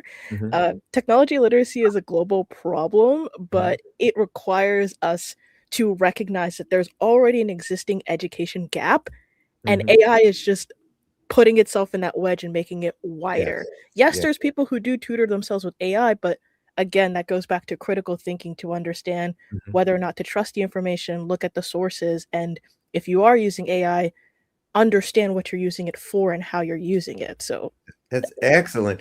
When I first started talking about AI quite a bit in literacy, I was thinking back to days when in our country, we as Black folks weren't free and we were actually not taught to read. So the thing was, don't let them know how to read. And that held us back. Don't let them know how to read. And we found a way to do it. but reading is massive, period. Reading literacy. The new world is AI literacy. We're not going to get away from it, but I love what you say. We got to treat it with that same passion and tenacity to get that word out. I want to make sure I'm getting to several of these questions here. Should AI literacy be mandatory? Oh, this is a good one. Should AI literacy be mandatory in all levels of education? Who wants to hit that one first? I Let's would. see. Okay, I you got it. definitely would. It is mandatory in all levels from the leadership. It starts from the leadership and it should proliferate downwards. Literacy is mandatory to even understand the possibilities of AI and how we, to our last point, how we can get over the digital divides. It is critical from the administrative perspective. It is critical for having a strategy for whatever organization that you're in to develop an AI strategy for your organization, and then proliferate that down all the way down to the classroom and to the students. It is critical for everyone. There's no Okay, one all the way. exempt. What about kindergarten, first and second grade? Can't Kindergarten, first, they can't get away 2-year-old. from the screen? No, I mean, it doesn't mean that they have to be, overexposed to screen time, but the literacy should start from the earliest points forward so that they can understand that what is possible. Right now, it makes a big difference. And I'm going to just touch on this question and the question beforehand. My kids are born in New York City. Their cousins who are in Congo Brazzaville, right? They don't have necessarily access to generative AI, right? Chat GPT, etc. But those kids in the Congo are more mobile first than my kids here. Now, what would happen if the kids in the Congo had access even to the Chat GPT Go, which is now being slowly rolled out, and they understood that they can invent by speaking? What would that change? Right? And that this is the kind of literacy that they have to have. My kids understand the possibilities of AI. They have no question telling you, oh, let's build an app to do that. Right? So if their cousins in the Congo had that same ability, what would the world look like? And then also we have to consider the fact that their cousins in the Congo have to do a little bit more work when they speak into generative AI because of the cultural bias that favors the West here. Yeah, Right? and the AI, There's the that. natural language processing. Natural language processing does not process everybody's language. Not everybody's language, but It leaves a whole lot of people out. So it I does. like what you said there. Love it. Let's see. Somebody else want to comment? And by the way, I'm thinking of age groups. So let's just try to think of age groups right now from elementary, middle school, and on up. Should AI literacy be mandatory in all levels of education? And I'm talking about age-wise. How do y'all feel about elementary school? Let's just say that up to 5th grade, which is 10 years old or something. I see that time. Okay. Who is that? I'm happy to hop in on this, and definitely want to give space for more people to speak. Please hop in. Okay. I focus mostly on teaching adults, specifically older adults. I'm talking about retirees and things like that. I think literacy education is important, as I mentioned before, or I think something that I can harp on that I think also Dr. Nagawa brought up before. Wait, I believe it's Dr. That Nagawa brought up before. Essentially, we have very poor technology consent. So when you have older adults that are having AI models turned on without their knowledge, without their permission, without them explicitly consenting to it, they are then confused and feel thrown into tools that they may not want to use. It's not being a Luddite or being anti-tech. It's that they have their routine and process that they use their technology for. And when you're forcibly introducing new technology, that throws them off. And then they have to learn this thing on top of already all the UI updates and changes that happen. So I think AI literacy is important because it allows, in my context, older adults to be able to understand when AI is about to be injected, when it has already been injected, and decide whether or not they want to turn it off or on, which some do, some don't. Yeah, I love that. My mom's about to turn 92 and she loves AI with caution. She uses it. She thinks she's been a teacher. She's raised 8 of us, all of us gone into teaching and education. And she just loves it. She feels like it is inevitable and it's happening right now. She does not want to see us get behind in that. This is a fascinating question. This next one, where does AI outperform traditional learning? Well, no, I was going to add something that whoever it was that said we can speak into it and create things. That is the future. And that's going to be very interesting as we do that. But where does AI outperform traditional learning, Nagawa? So I would say basically when it comes to like just like answering questions, because it has access to all the information. So it can just, so basically it can just, regurgitate back whatever the answer is. So I think so we need to shift away from that. I think. We When need it to comes shift away from it so answering the questions. no, so it can answer the questions, but that should not be what what we should not be doing now when it comes to like to differentiate ourselves from the AI. We should not be competing on answering the same questions it can answer like in a second. We should be like focusing more on like critical thinking, on like more creative things, and just like kind of like also just focusing more on strategy, and so that we can, instead of just like just the same things. So, and I think also like it can, and because it's faster than us anyway. It can do like problem solving as well. Basic things, it can like do them like faster. As long as it's things that doesn't have like anything that has to do with like cultural nuance, it's like where it might struggle a little bit. Yeah, exactly. It's learning. I mean, I know Gemini knows all about the streets like everywhere, but there are still some things it's not gonna Yeah. get like as human, but as a person who would be living in the place. So That's really yeah. good. It is packed with information. It's just getting more and more. My 2 cents, y'all, is it will be smarter than us. Not more people, not more human or anything, but it'll be smarter than us probably in most ways, and I actually think it might be right now. We won't get on that. Ian, tell me what you think about that. Where do you see AI outperforming traditional learning? Any place in particular? I'm a bit confused about this question. So, I mean, AI itself or like the learning outcomes through AI? Like, Yeah, that's a good one.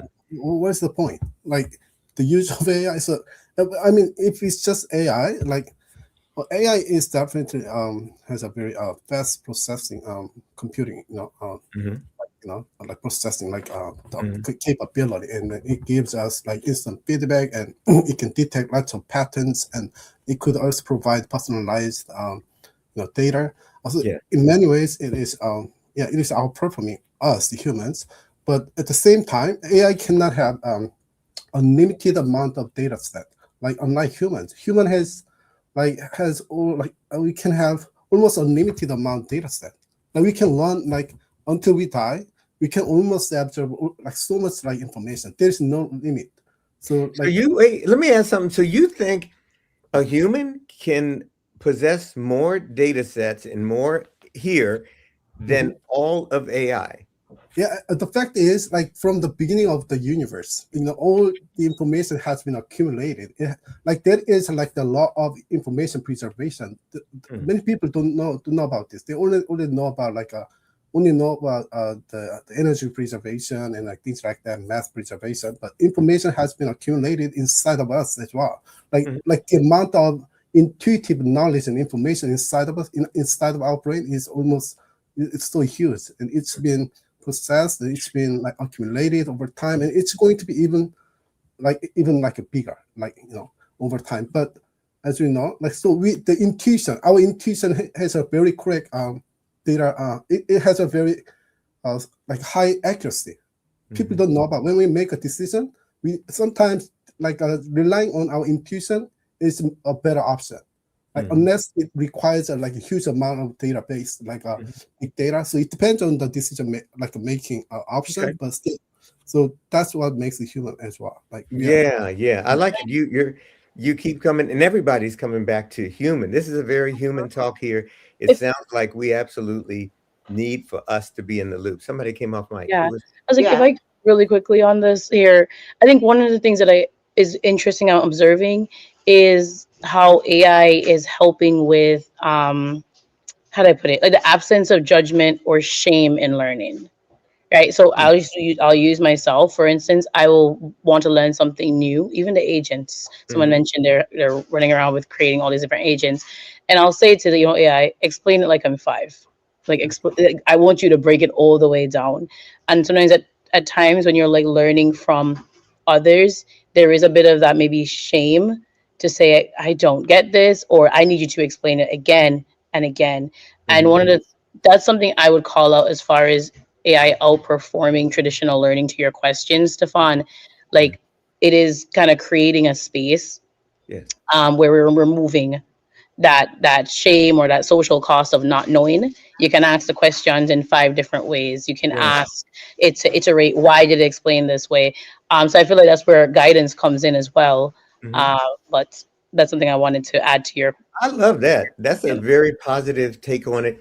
And let me just say, you all feel free to also add this to it. So where it can help us in learning, get your AI to be more of an antagonist. So your student has different concepts that they're learning. Well, turn the AI the other way so it can argue a counterpoint. And that's a really great thing for our learning, because it's all not always for us if we also have it take on a persona that's not for us. Dr. Lola, did you come off mic? Yes, I was trying to add to what Justin said. One thing about AI is it outperforms in personalization and scale. It can adapt instantly, respond continuously, and support millions of learners, right? And also, that is something that the traditional system cannot do. That's But we good. just have to be cautious of using it. That's I very good. am of the opinion that AI does not know everything. Is what we feed the AI, what we train the AI to know. That's all is limited to. Take, for instance, like culture. If I have a peculiar culture that is not so popular and has not been trained, with the AI is not going to know if I ask questions about the particular culture. So, yeah, we just have to use it cautiously, but it's actually good for personalization, how you want it to break things down for you, like Justin said, and also is scalable. You want something immediately, and it's going to give you a result, within a twinkle of an eye. But you just have to verify and make sure what you are getting out is actually correct and is not hallucinating. Yeah. That's good. So that scaling has come up a few times, personalization and customizing. What is the thing? The guy's name is Sal something, and he has a big learning course. Sal Khan? Khan Academy, but what's the new one? Is it called Duolingo or something? Yeah, I think it's called. It's Both of them. Khan Academy, Duolingo. Yeah, that one. Yeah, I think I heard him at a conference, and he really is putting out there some models of customized education. So this is a big one. It's right here. How do we train teachers and students to use AI confidently and ethically around the world? Okay, I got you. Go ahead. I would say. Sadia, go ahead. Okay. Yeah, I would say in terms of AI ethics, we would have to start introducing ethics from very young. The conversations that we don't have about ethics in traditional classroom, we'll start to have to integrate that. Right now, I've been encouraging school leaders to integrate this idea into any type of digital literacy classes that they have, to start discussing ethics from a very young age. And that is going to help with them understanding how to use it ethically, right? And it's not only ethics with, as in, cheating or not cheating within the classroom, but also what does this mean for the impact on the environment, the impact on society, explaining biased outcomes, etc. So all those things have to be introduced early, just like when you're training a society for anything, you have to start from the very beginning. So yes, these concepts have to be introduced very early. I'm gonna throw something out to y'all, and it's the ethics. Do we even agree what ethics is in the first place? Kind of. I mean, they're on very different levels, right?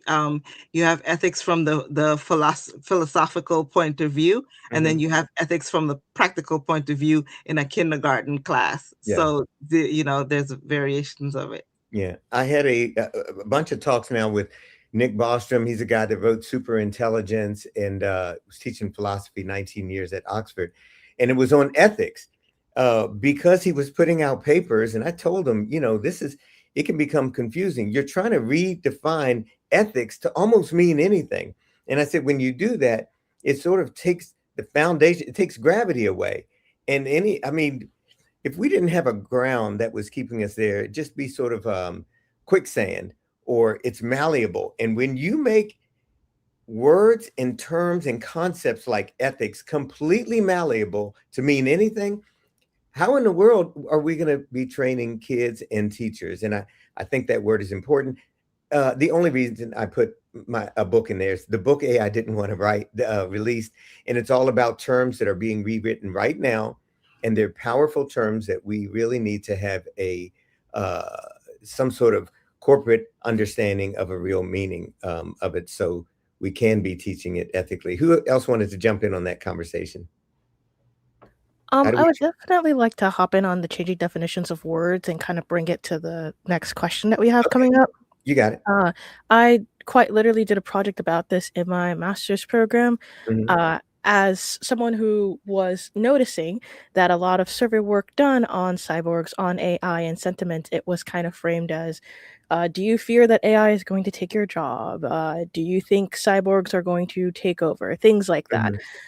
But I ran a study that basically got that direct survey information from the populace. It was 111 people that got how people are defining the word robot, how people are defining the word cyborg, how people are defining the word human, putting those sentiments on a scale. That's the same research that I mentioned earlier when I talked about explaining cyborg anthropology to a 13-year-old. And the results of that just short test round study was the fact that the definition of cyborg in research, in industry, and to the everyday person are entirely different things. And that impacts the ways that we're defining AI, the ways that we're creating ethics and laws and regulating things like AI, and overall the ways that we are doing that same thing for ourselves as a panel of humans. So the changing definition isn't necessarily the problem. The real challenge is, and the real issue is, we're not prepared for the definition to change, because there's many people all over the world right now joining us who live in various different countries, who might be multicultural in your own ways. The definition of human has not been consistent, and not all of us have had the right to personhood. So we need to understand the fact that it's not AI that's like, oh no, it's far too advanced. We were already. Oh, you hit your mic. We can't hear you.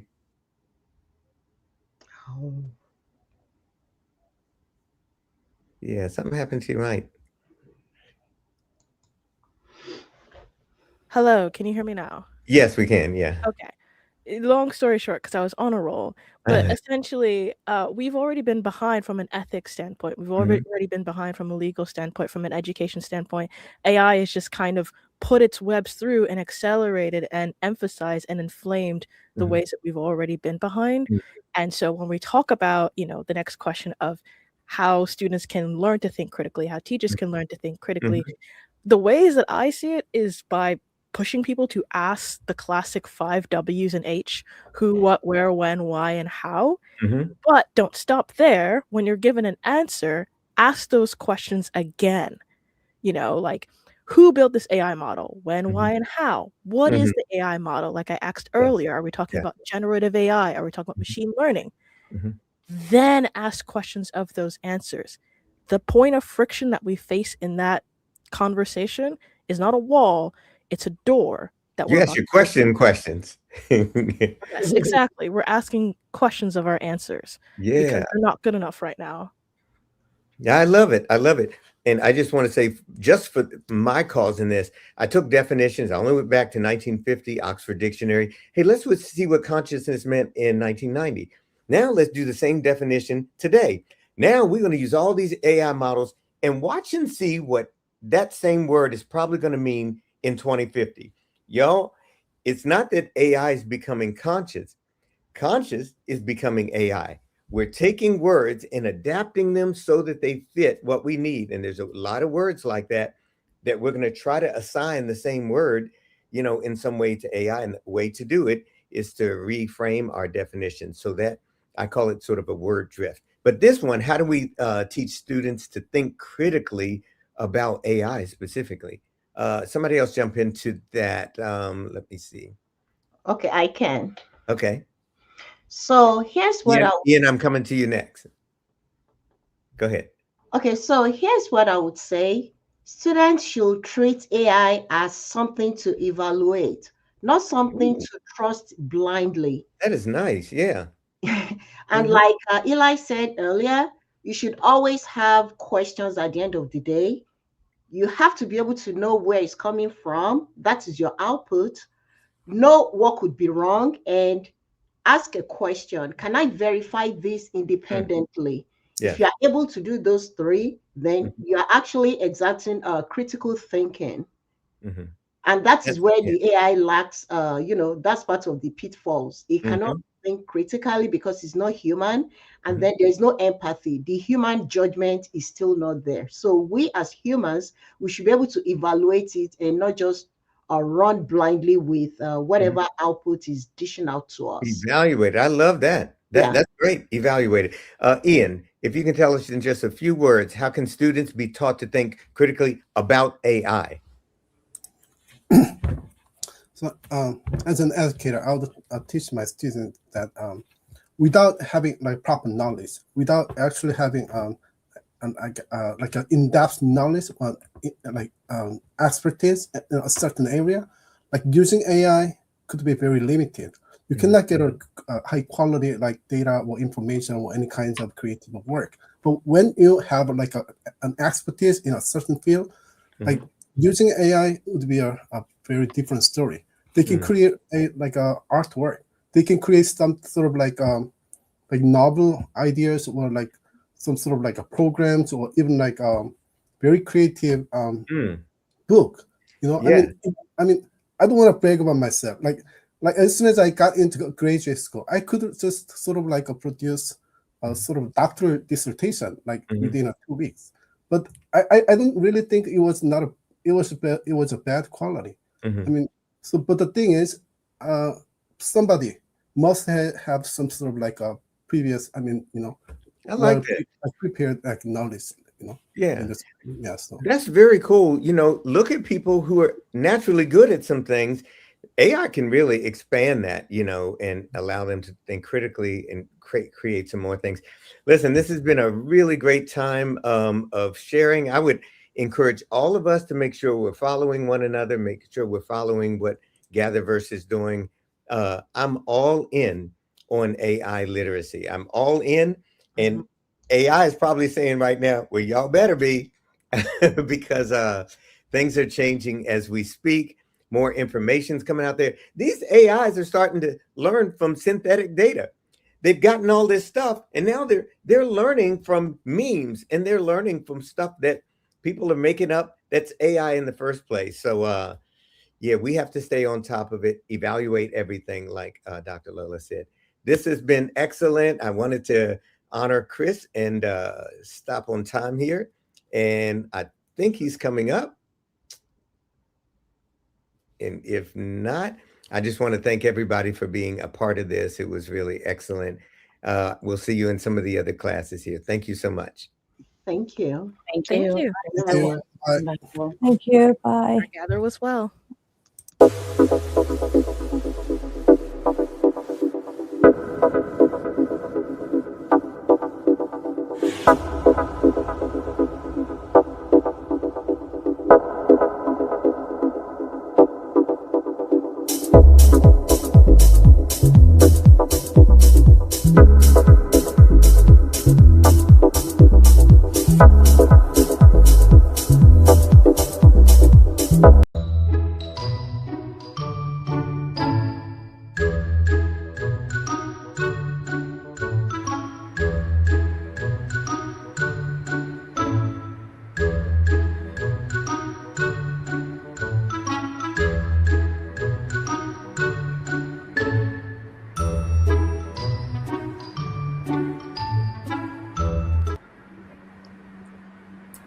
Greetings. Welcome to Greetings, Amy. Welcome to the first fireside chat of GatherVerse Education Crisis Summit 2026. With me is the distinguished Amy Ediston. Amy, it's so good to see you again. Welcome you. It's great to see you again as well. Thank you. All right, now we're gathering to discuss the topic, the literacy that the future demands. Amy, I'd like for us to start with introductions first, and then we'll head right to the conversation. Uh, Please, briefly, tell us who you are, where you're joining us from, and your inspiration to join the summit. Great. Well, it's really a pleasure to be here, and I think this conversation couldn't come at a more important moment. My name is Amy Edelstein, and I'm the founder and executive director of Inner Strength Education. We bring systems thinking, mindfulness, and evolutionary understanding to young people. So, and I'm right now working on building an AI coach that has a curriculum as well as role-playing modules, multilingual cultural literacy to ages 15 to 25. So I'm really trying to pair our in-person live education with an AI coach that is intelligently bounded with authentic source material, credited source material, data privacy, and also support for students who need real human support if they're struggling with different issues.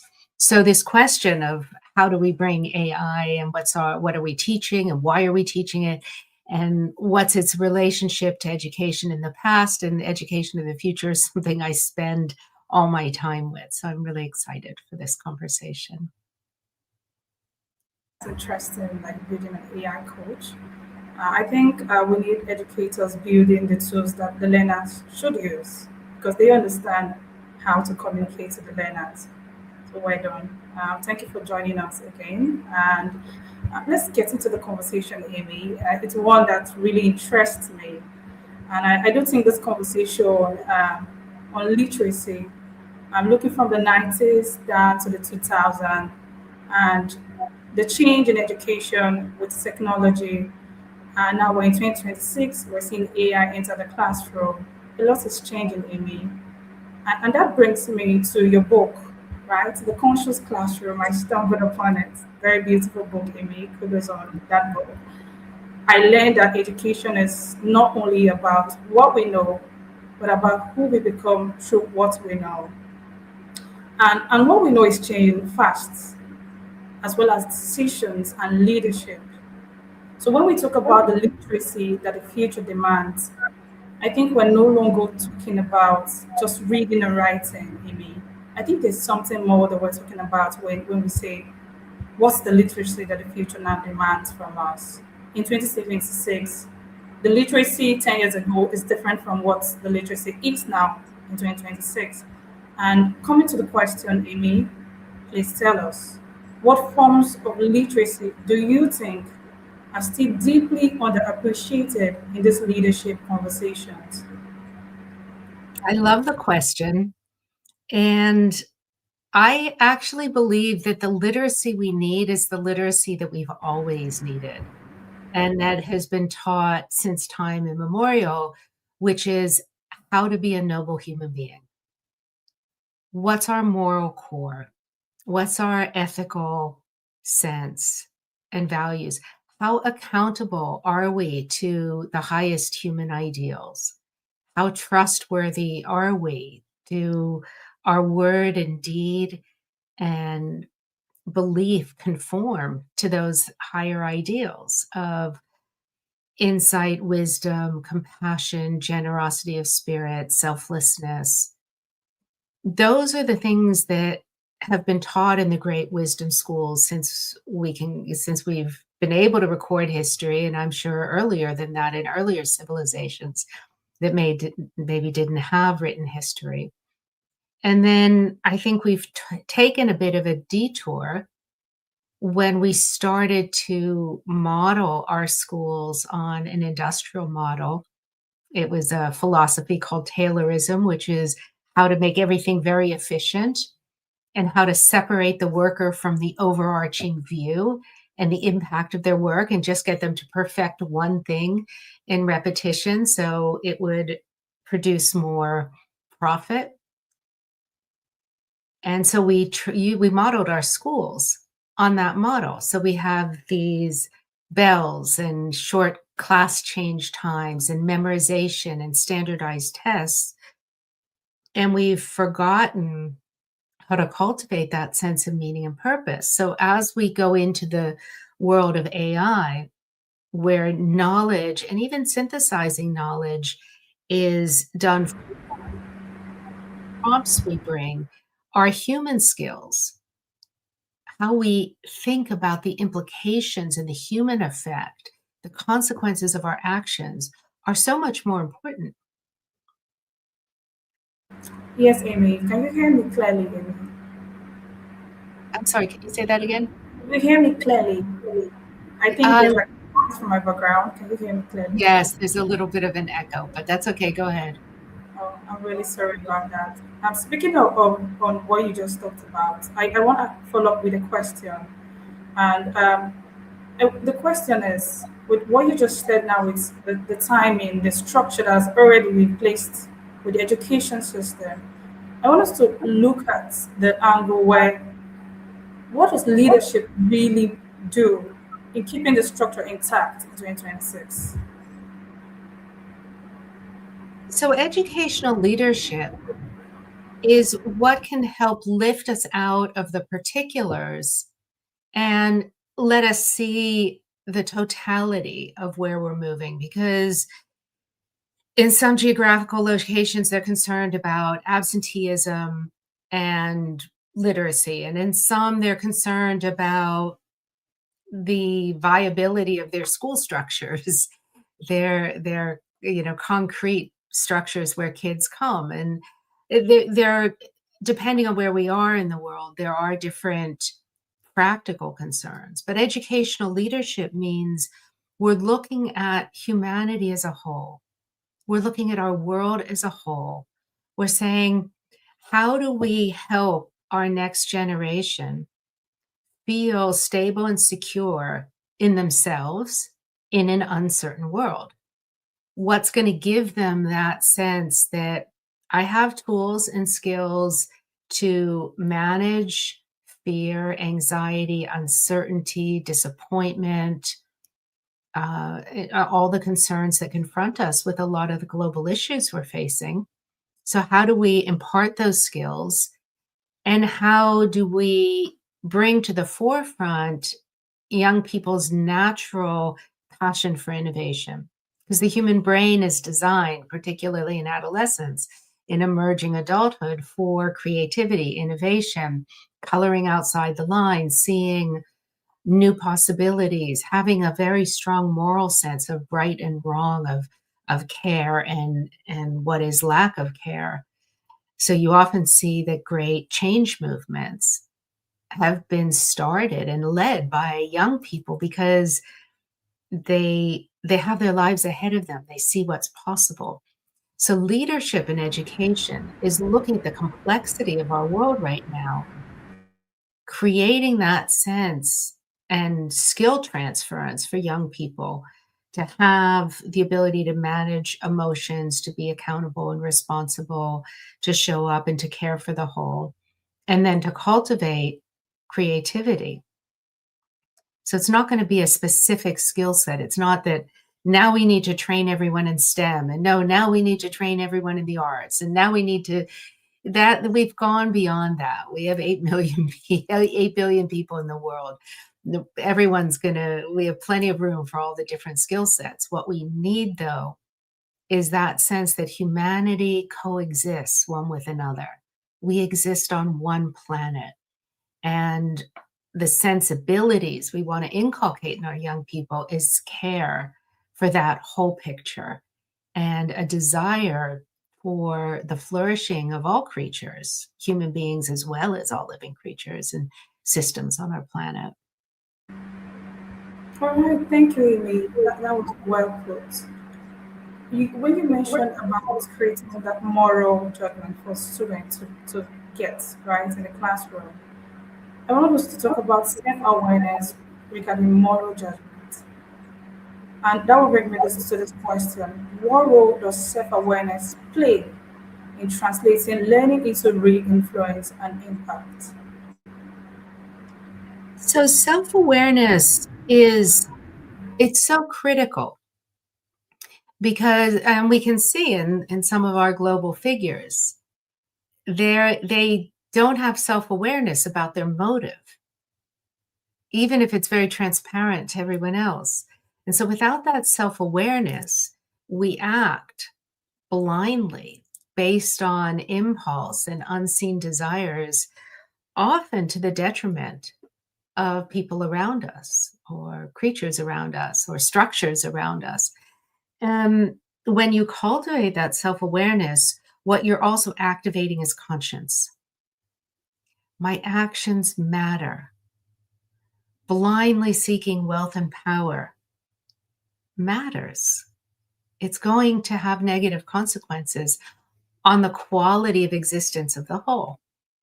And that is not being taught.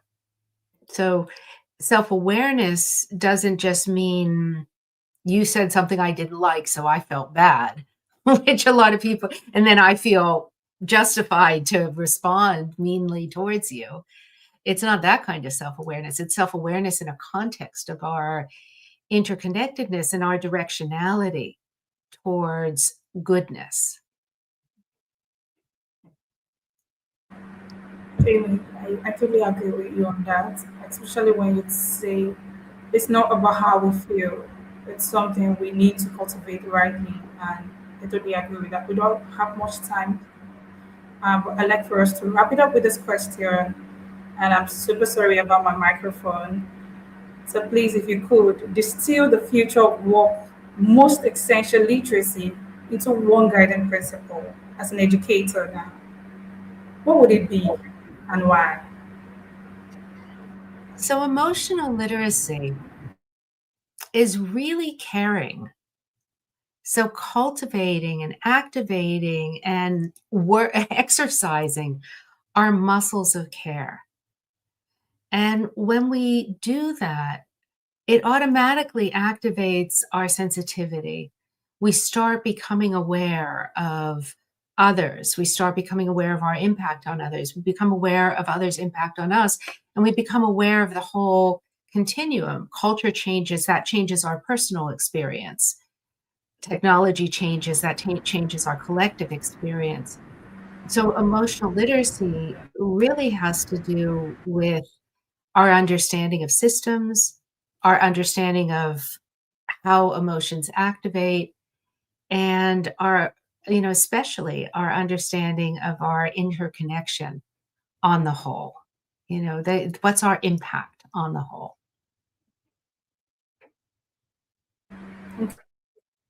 Dr. Amy, right? Forgive me, the microphone is a bit spotting me up. But regardless, the topic of this fireside chat, the literacy that the future demands. I just want you to take in one line, tell us what does the future demands? The future demands people who are awakened, who really care. It's a heartfelt and moral calling for all of us to rise up and care at a level that we haven't really considered. And when we do that, then all the other skill sets will come and the future will be welcoming to the next generation. Thank you very much, Amy. It was so good to have you here and for your expressions, your insights. They were really, really very sound. And thank you, everybody. Please follow Dr. Amy, rather. I keep saying doctor, I'm so sorry. Please follow Amy and our gather as well. Thank you so much. Our gather was well. I appreciate Bye. it.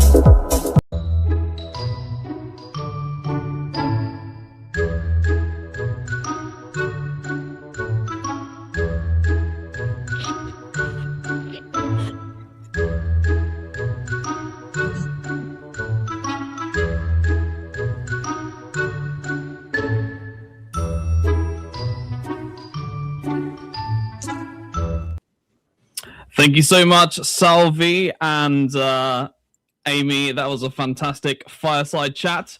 And welcome to GatherVerse Education Crisis Day 1. And I've been loving the roundtables so far. But today, or shall I say right now, we have a fantastic list of panelists with us today, where we're going to be talking about the future learner, what they need to know. So I'm really looking forward to this roundtable discussion. Panelists, what we're going to do is we're going to do a quick introduction from each of yourselves, 30 seconds to a minute, and then once everyone's been introduced, then we'll get straight into the questions. So we'll start with Stephanie, and then we'll head over to Coach Paulo, which I remember you from last time, Paulo, so it's great to see you again as well. And also Dr. Venue as well has just joined us. Great to see you as well, Dr. Venue. But yeah, we'll start with you, Stephanie, and great to see you again as well. Great to see you as well. Thank you for having me. I'm super excited about this topic because I've been actively telling people about this as much as possible. I'm Stephanie Sylvester, co-founder of Avatar Buddy, and we make AI agents and digital twins to help amplify employees and people to be their best selves so that they can increase productivity and ultimately have more time to spend with other humans.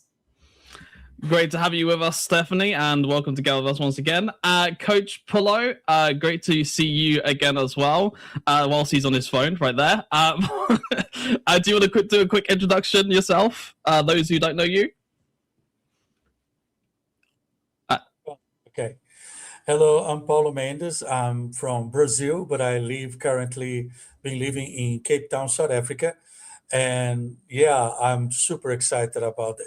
AI is here. We need to embrace it. I believe it's coming to help us.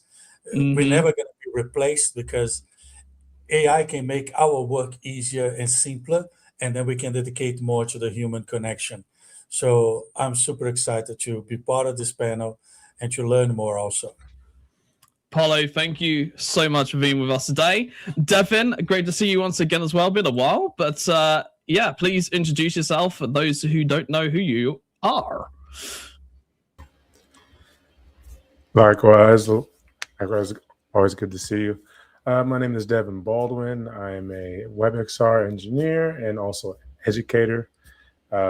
Just simple and plain as that. I'm a creative technologist. I help people and companies educate their people on how to educate more so than often. Love it, Devin. Thank you so much. So that's such a quick introduction. Like that was like the speed of light, not joking. Dr. Venue, we're going to head over to you now. Please introduce yourself, and then we'll go over to Naranda next. Hi, Russell. Great to see you. I'm to the AI consulting. We can't hear you, Dr. Venue. It's very quiet and muffled, so we'll come back to you very shortly. And Naranda, please introduce yourself, and also welcome to GatherVerse. And also, if you just want to tilt your camera just slightly down so we can see more of you. There we go. Okay. Naranda, thank you very much. Please introduce yourself. Thanks, Russell. Thanks for having me in this discussion. So my name is Narendra Reddy. I'm working as a lead software engineer at Prudential. here in Prudential in technology, we use a lot of AI tools. So I wanted to share some of my experience that might help for the future learners. So, and I'm really excited to be part of this discussion. I'm looking forward to hearing what you have to say, Narendra. And it's great to also have you with us. Orestes, great to see you once again as well. Please introduce yourself and also welcome back once again. Hello, everyone. Hopefully you can hear me nice and loud. Loud and clear this time, yes. So my name is Orestes Spiru. I come from Greece. I'm located in Wageningen, Netherlands. I'm the founder of a company that is called GatherVerse, in which we are researching disruptive and digital transformation for a cross variety of sectors: agriculture, education, healthcare, and also metaverse application. I'm an artist, entrepreneur. I produce music and fine art, but also my background lies in biosystems engineering, IT, and creative technologies. Multi-talented as always, Orestes. Great to see you again as well. And last but not least, Zana. I don't know if this is your first time or not, but this is the first time I've met you. So hello and welcome to GatherVerse, and please introduce yourself. Of course. Nice to meet you, Russell. My name is Zaina English. I'm a former science teacher turned data analyst, and I have spent the last couple of years focusing more on how AI is interacting in both the public and private sector. I typically work with clients, whether they're government clients, private clients, or even nonprofit clients on trying to figure out AI policy and implementation. And I'm really here today because my focus is in education. One of the things I am really looking at and really researching is how AI is being applied to the education field and how we are using AI to educate learners, not just students in high school, but at all levels and ranges. I'm very excited to be on this panel with everyone and to meet everyone. And I hope that our gather will be read out well. I'm looking forward to the discussion as well as learning from everyone here. Absolutely, Zana, and thank you so much for joining us, and welcome also. And then last but not least, I guess I'll have to introduce myself now, and then we've got to... Actually, sorry, Dr. Venue, you're back again. Please introduce yourself. Hi, Russell, and I'm working on AI enterprise implementation solutions and the AI literacy program.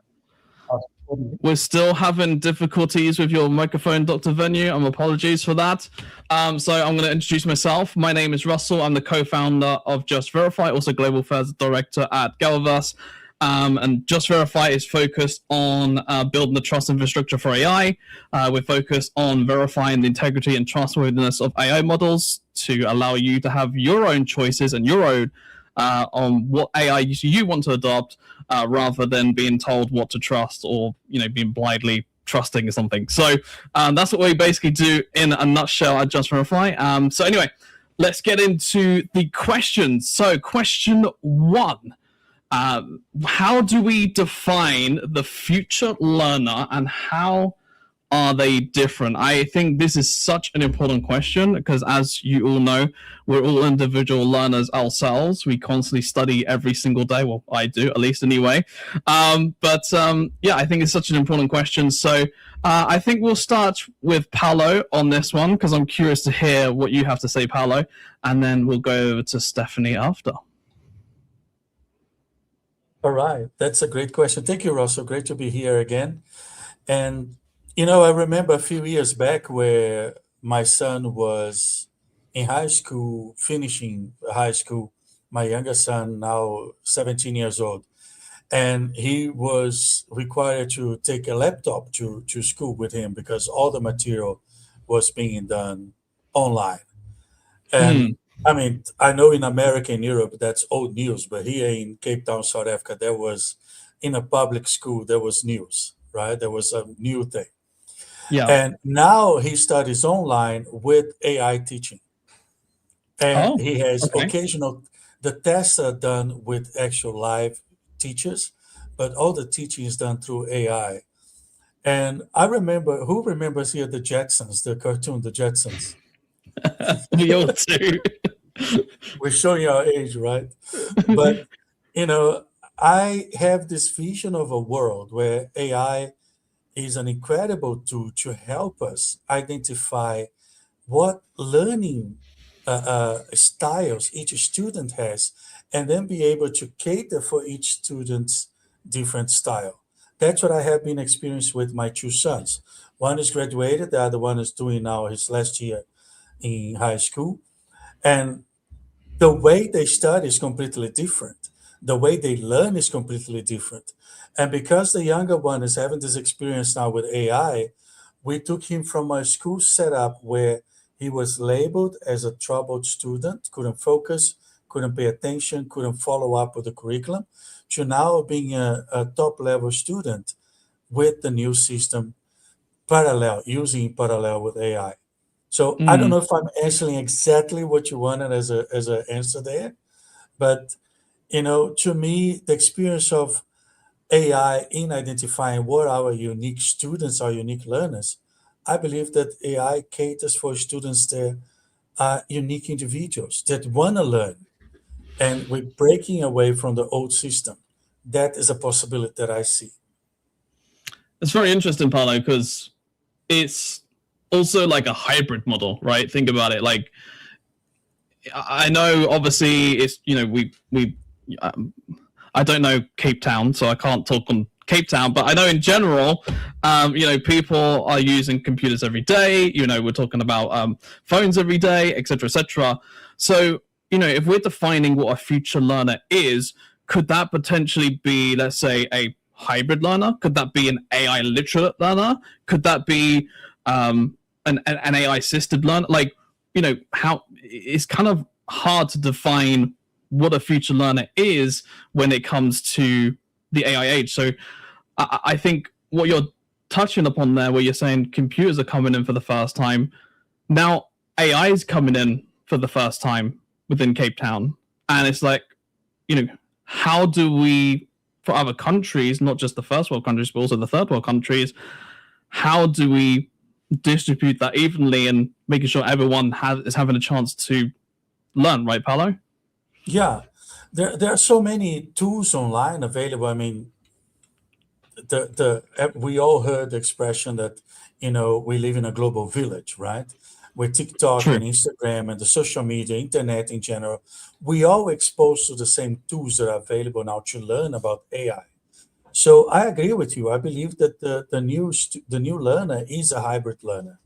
It's somebody. Completely right. When I speak of my son being 16, 17 years old, he was brought up. AI to him is part of his education system. That was perhaps the message that I wanted to bring about. AI to him is part of his learning experience. To me, being 50 something years old is an experience. I'm learning AI. To him, AI is to him what working with a cell phone was to me 20 years ago. Right. So the students now, I see you laughing, Stephanie, right? We go through the same challenge. Back 10, 20 years ago, we would joke about, oh, you want to learn how to go online on your cell phone or how to do things on your cell phone, ask a 14-year-old, right? Now we're having the same experience with 14, 15, 16-year-old students on AI. I dare to say a 12-year-old, my son's best friend is a 12-year-old, has a 12-year-old little brother. And he comes here and he connects everything for us. He was teaching me how to use Claude AI, where all I knew was ChatGPT and Gemini from Google, right? And he's teaching me how to code on Claude. I'm like, what? Too much for me right now, right? 12-year-old. Yeah, So, that's crazy. That's crazy. The new learner is a hybrid learner for sure. 100% agree. And Stephanie, let's bring you into this conversation. I'm curious to hear your perspective on this, but also B, when we're talking about avatar buddies, right? Could we potentially be having, every single individual person having their own avatar buddy for education, even, or something like that, even? Well, if I have my way, every single person would have an AI buddy that helps them, supports them, and ensures that they maintain equilibrium, because that equilibrium, that's when we're our best. And obviously, we started this because we wanted to be able to help people be the best versions of themselves. With that said, when you think about learning today, it's very rote. It's very much the person who can write the best, who can take the best tests. Those are the people that are considered smart.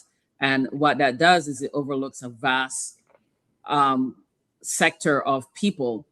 With AI, that will no longer be a differentiator, because if you have a properly configured AI tool, like I have an AI editor, an editor buddy that is configured to help me write, and my writing has vastly improved since I started using it.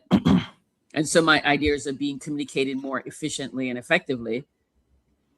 Before, I was at a disadvantage. If somebody can memorize something for a test, again, right, we're not going to be having to give tests for you to recall information. We're going to be having to give tests to show that you have content knowledge, and demonstrating of content knowledge is way more complex. And most of the time, teachers don't have the time or the wherewithal to be able to administer those tests. AI can administer those tests ongoing in a much faster way. We're working on a solution that we're calling qualitative student assessment, where the AI can go look at your exam results at the question level, across exams, across courses, and based on whatever goal you're trying to accomplish, tell you where your content, where you have content deficiency. So no longer do we get these students that are getting B's and have anywhere from 15 to 17% content deficiency. And we normally cheer when somebody gets a B and move them forward. But that means that now we can actually drill in because of AI. So I think that in the future, people are going to need to know how to learn. So there was a time when I was going to school, they taught us how to learn. Now, I don't think that they're being taught how to learn just based on interacting with people. The moment the sequence of events don't happen as the way it's supposed to, you see people going sideways, stopping, and not knowing what the next steps are. And that's an indication of somebody that doesn't know how to learn. And with AI, you will need to know how to learn. And I also think that AI will require greater emotional intelligence, the ability to do interpersonal interaction. And I profess that the future of learning should be predicated on birth through 8 years old, that you're focused on emotional skills, self-soothing, self-management, self-control, self-agency. And then after that, we start teaching you content, information, technical skills.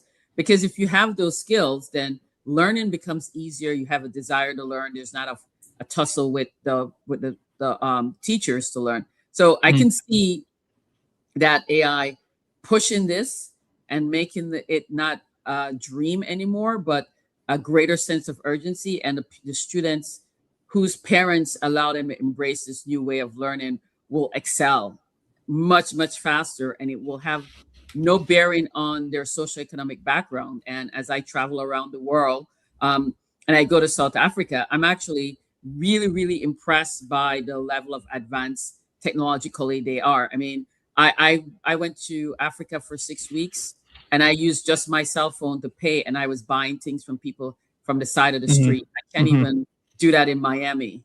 So just a reset for people that if you really want to know where AI is going to go, you need to go spend time in Africa, because that's where they're really doing some really cool, innovative, different things and winning.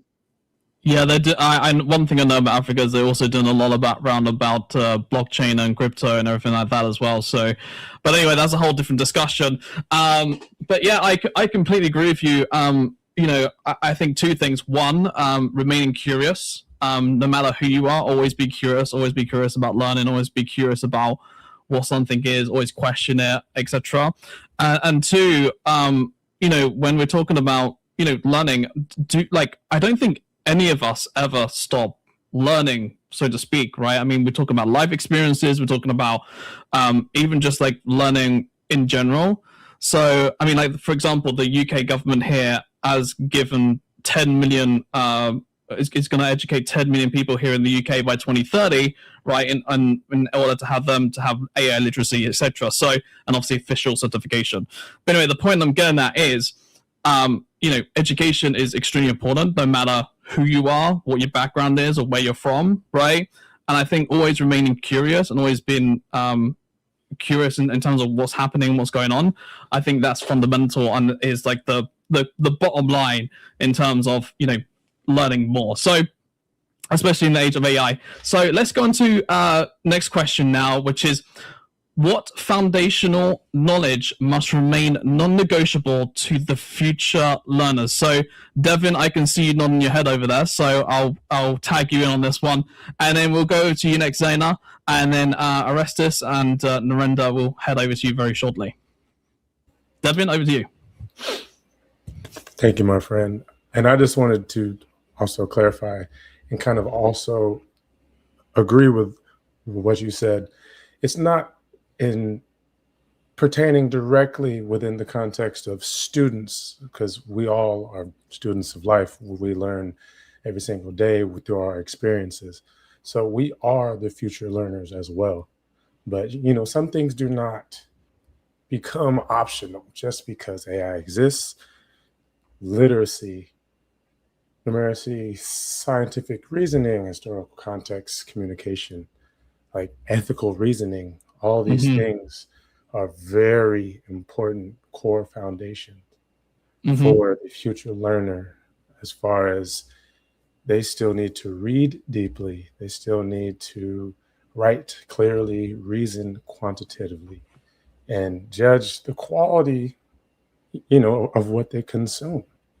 Because ultimately, it is a content firestorm. It's just constantly AI, and just the world that we live in today, we consume a lot of information. So 100%. It'll be very important to have these core foundations solidified so we can, or they can, decipher what is real, what is not, what is good, what is bad. And that's also subjective itself.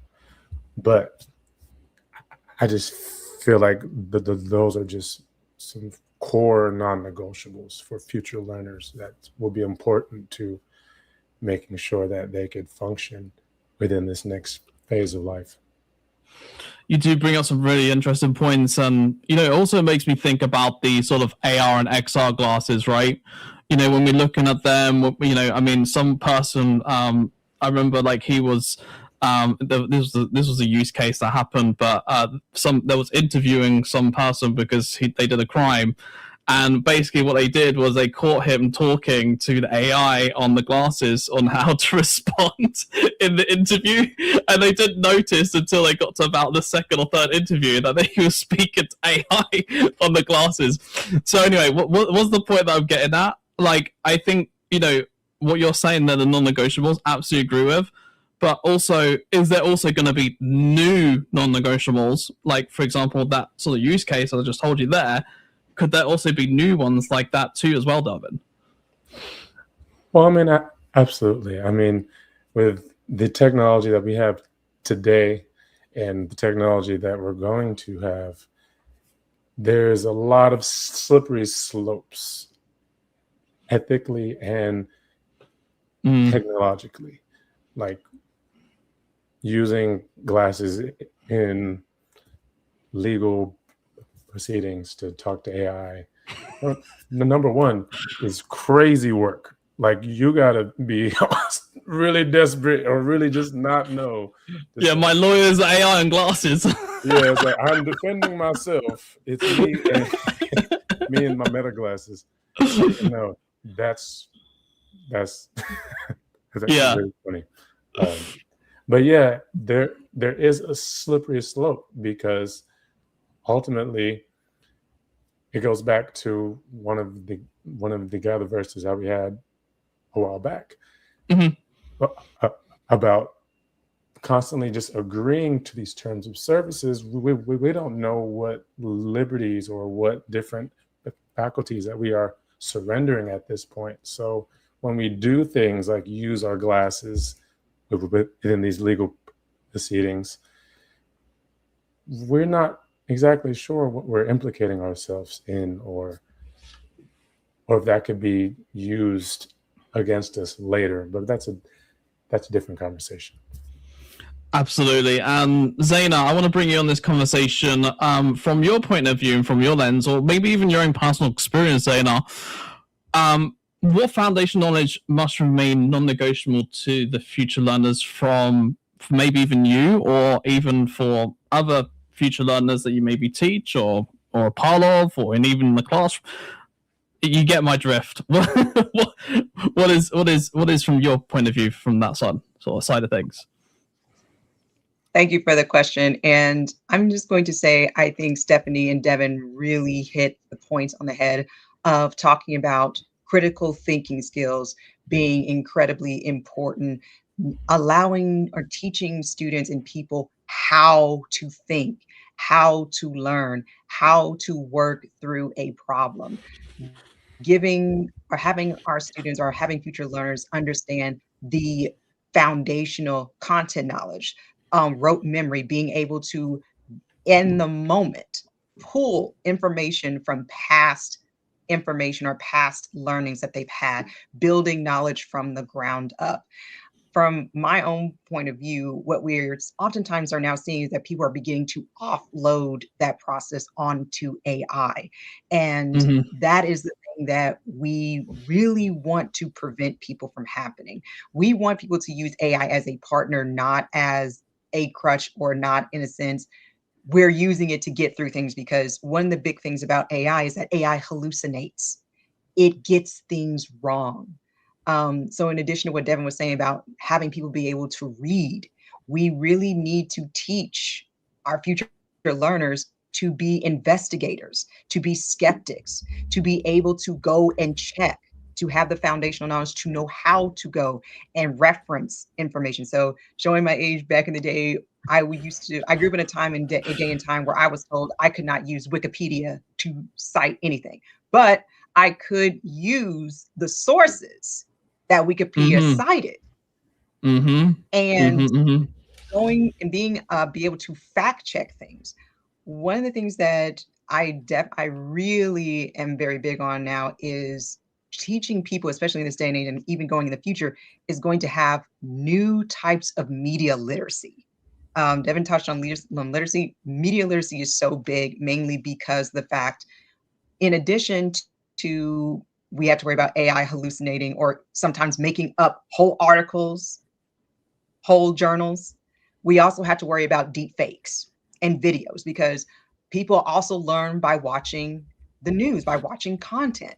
Well, how do I know this video was not AI generated? How do I know this person who created this video is a trustworthy source, or the information that's being given to me in this video is trustworthy?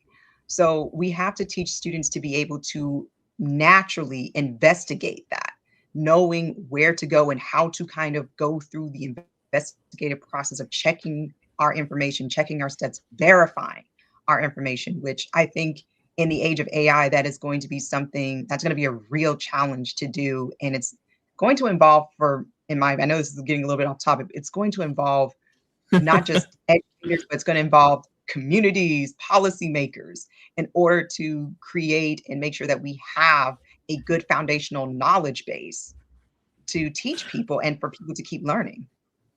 Let's dive into some of that a bit more. We're talking about deepfakes. Let's kind of dive into that.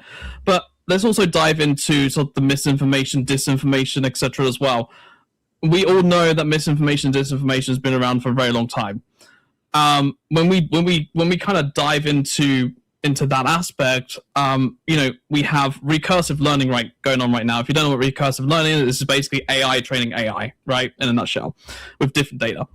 So my question is if we have this frenzy of deepfakes, misinformation, disinformation, etc., and it's all getting worse, And then we also have synthetic data also adding to that mix as well and adding more misinformation and disinformation.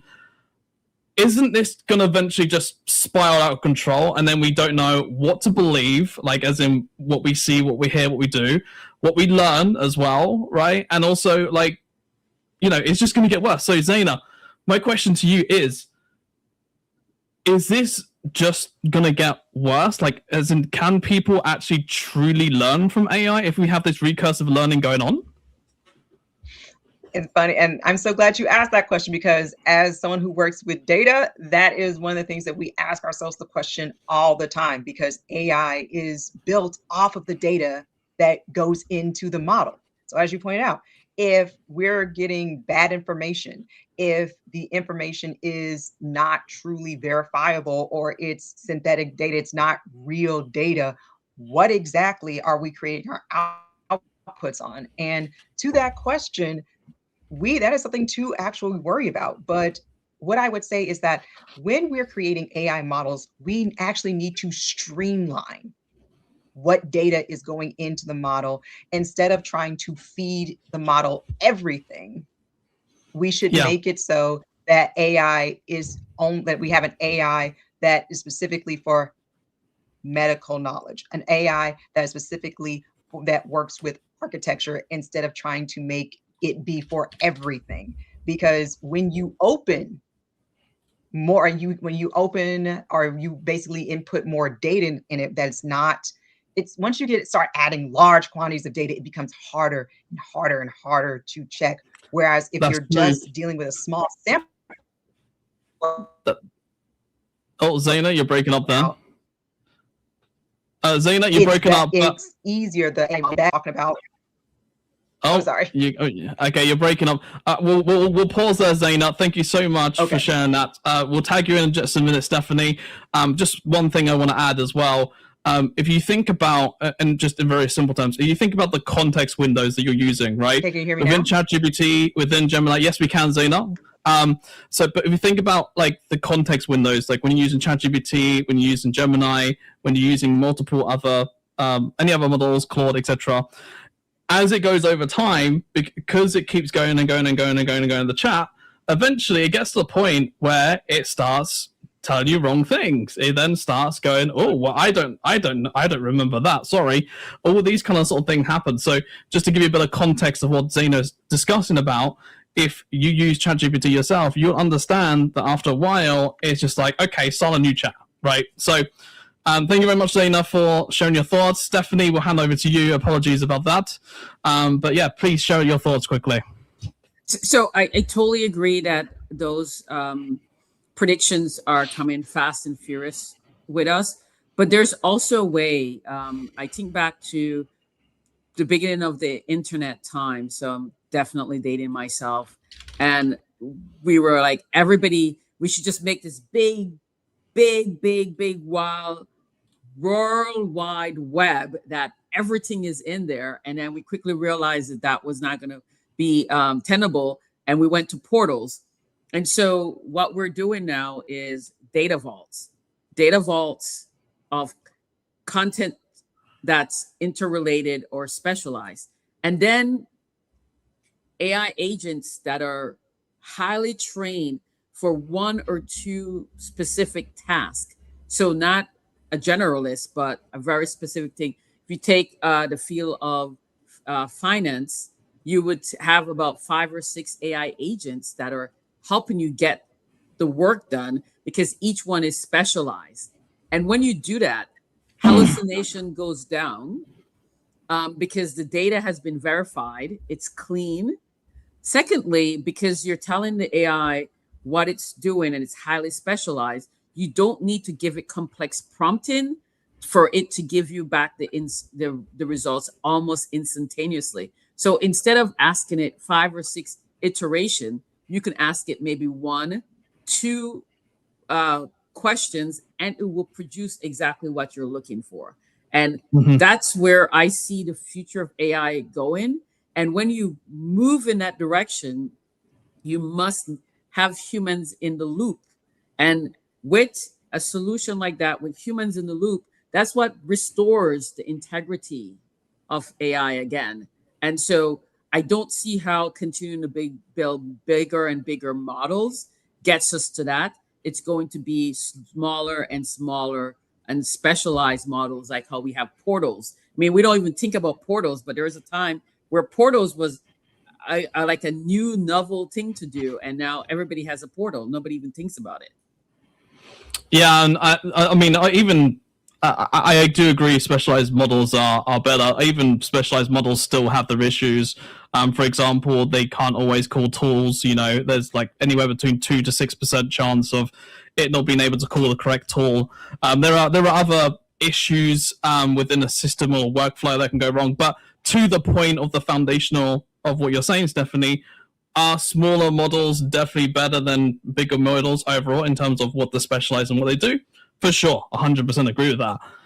Just depending on what your use case is, but you know, we could get into, you know, cross verification analysis and all that kind of sort of stuff too. But the point is you know, I do agree with what Stephanie's saying, and Zaina, what you're saying too, right? In terms of the recursive learning and the data and everything like that as well.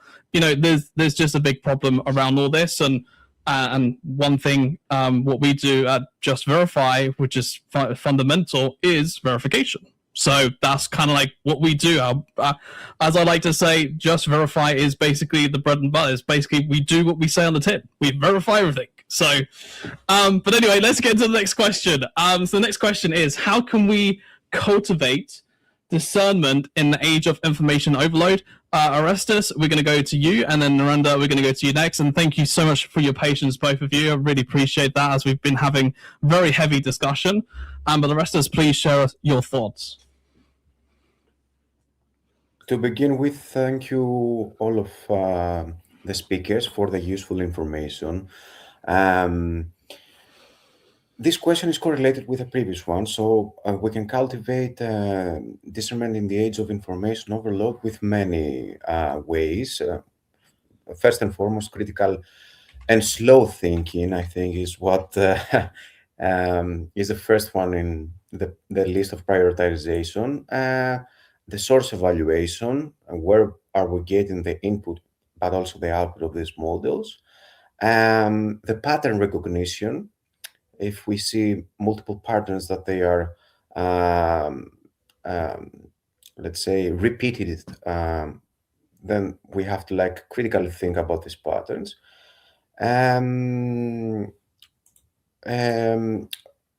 Meta learning as a term, which is like knowing how, and in general, the critical thinking, I think, is the basic one that we should embrace, because in most of the times, in the age of restless and constant information overload, I think critical thinking is what is overshadowed.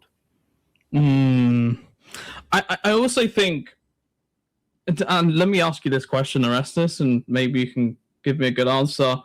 Do you think it's maybe also good that we learn in incrementals rather than trying to like take everything in all at once? I'll take that as a yes. Okay. Yes, that's the obvious answer, right? For sure, yeah, that's an obvious answer. I think everyone agreed on it. Narendra, let's bring you into this conversation as well. You know, when we talk about the age of information overload,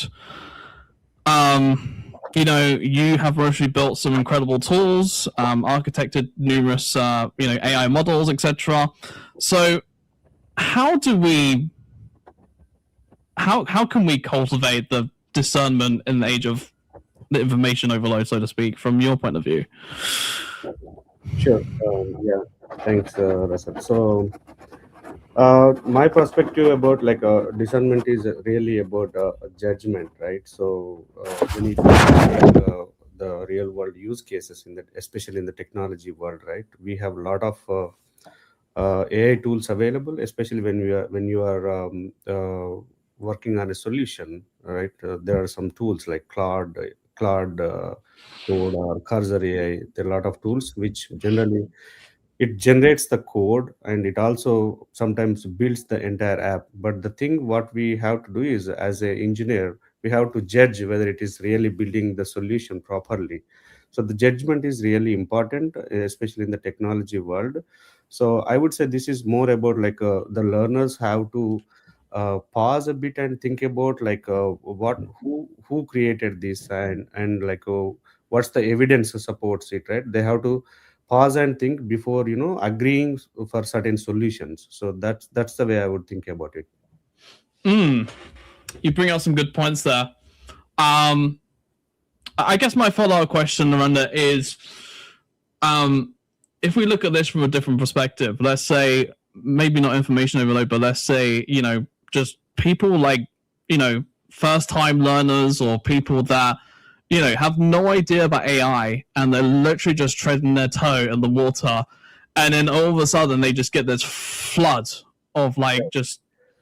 So yeah, definitely like the new learners. I mean, the tool it can give anything, right? So, and especially when we are working in an organization where we have a lot of rules and we have to build certain governance around it and guardrails around it, like before you accept something, so that way we can prevent something which before you generate and accept something. So that way the governance body and the architectural things more important when they are solutioning something. Well, thank you for sharing your thoughts, Narendra. And as a trust architect myself, I completely agree with what you're saying. So let's go on to the next question now. And Paolo, we're going to be tagging you back in. You always have very interesting insights, so I'm curious to hear what your thoughts are on this. What distinctly human capabilities will grow in value as automation advances? And as you know, Paolo, everything is moving faster and faster rather than slowing and slowing. So I want to honor what Stephanie mentioned first, which is critical thinking. That's a human capability that it's fundamental to the whole process. I remember my father, now 92 years old, teaching me how to use a screwdriver. When you have the flat one and you have the Phillips one, the one with the cross screws. And he says, yeah, I know exactly what you're about. and try to use a butter knife to open or to unscrew something, right? I've done that before as well. Exactly. So he would say to me, any work is easy if you know which tool to use and how to use the tool correctly, right? True. So again, in a generation that we are coming into now with information overload, with automation, and all those processes that are available to us to enrich our lives, we must never forget that those things are happening to enrich our lives.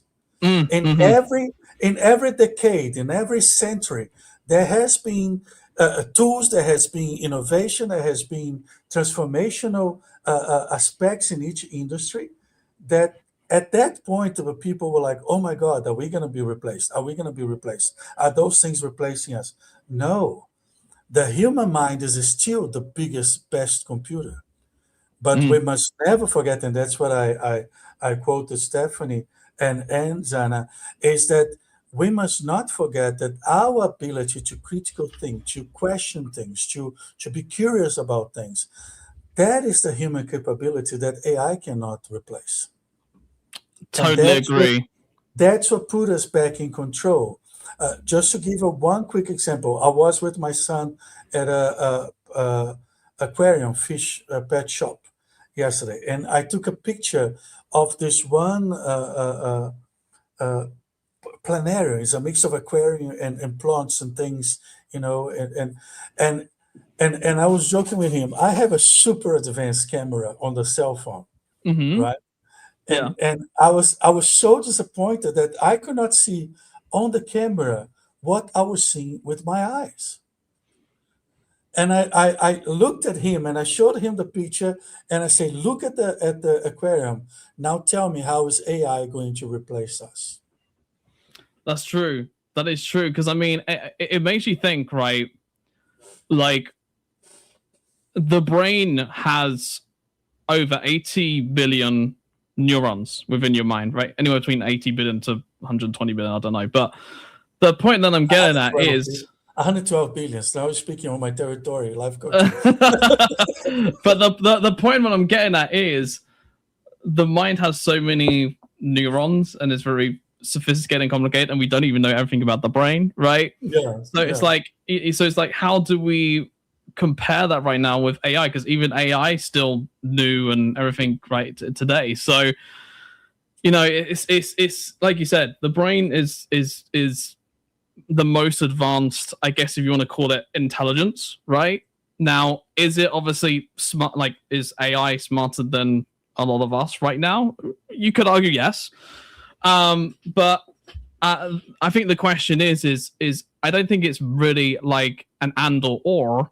It's more kind of like, how is it going to collaboratively come together so that we both come together? Because at the end of the day, as we like to say, Pandora's at the box now. It's not going to go back in. So how do we cultivate it now, so to speak, and use it to our advantage, right, so to speak, or for humanity in a nutshell? So the point of AI, in my perspective, and what I see in my work and with clients and with friends, is that it can make your work faster because it accumulates more information at one data point, at one place, right? And so we can achieve a result, or you're doing a research, or you're requiring something, or you're automating with bots, right? And it can make the work faster and simpler for a person, but you still need the person. So going back to what Stephanie was mentioning, we still need to focus education on teaching people to think by themselves, to have, Devin mentioned that, critical thinking, to have understanding, to be able to reason things and comprehend and ask questions. I remember talking to my kids in school when they were going through primary school to high school, and talking to them, you need to have text comprehension, read something, ask questions, and understand, not just memorize, not just parrot learning. So that's where, in terms of distinct human capabilities, that's where we need to put focus back on. Well, Paolo, we need to have intelligent people to have intelligent AI. Paolo, I'm going to have to jump in because we've run out of time. We've got 2 minutes left.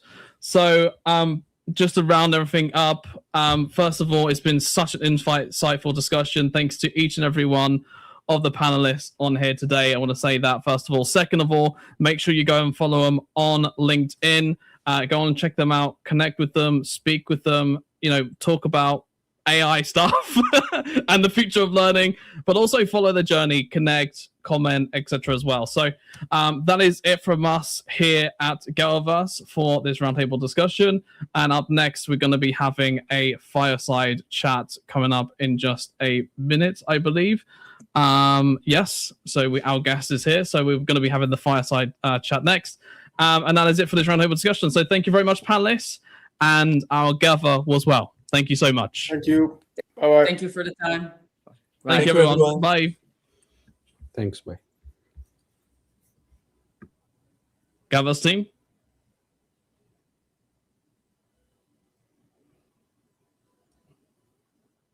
Okay.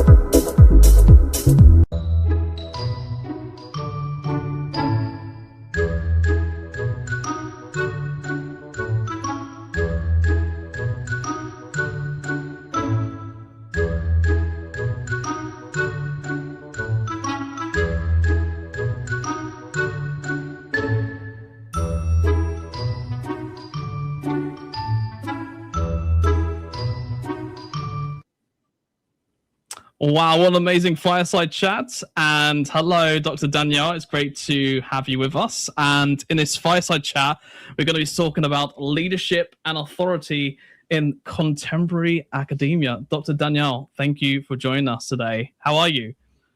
I am good. Hello there. Good to see you again, sir.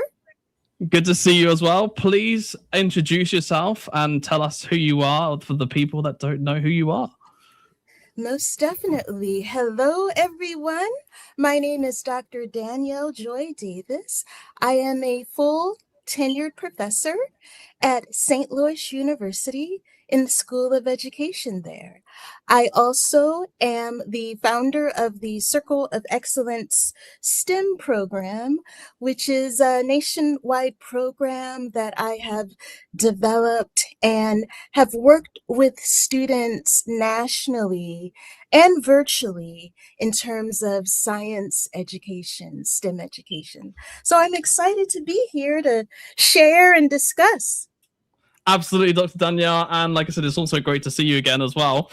But I really want to get into the discussion. Get into the nitty gritty, as they like to say. So I want to start with the leadership, right? In terms of like what's most underappreciated today when it comes to leadership and authority in contemporary academia.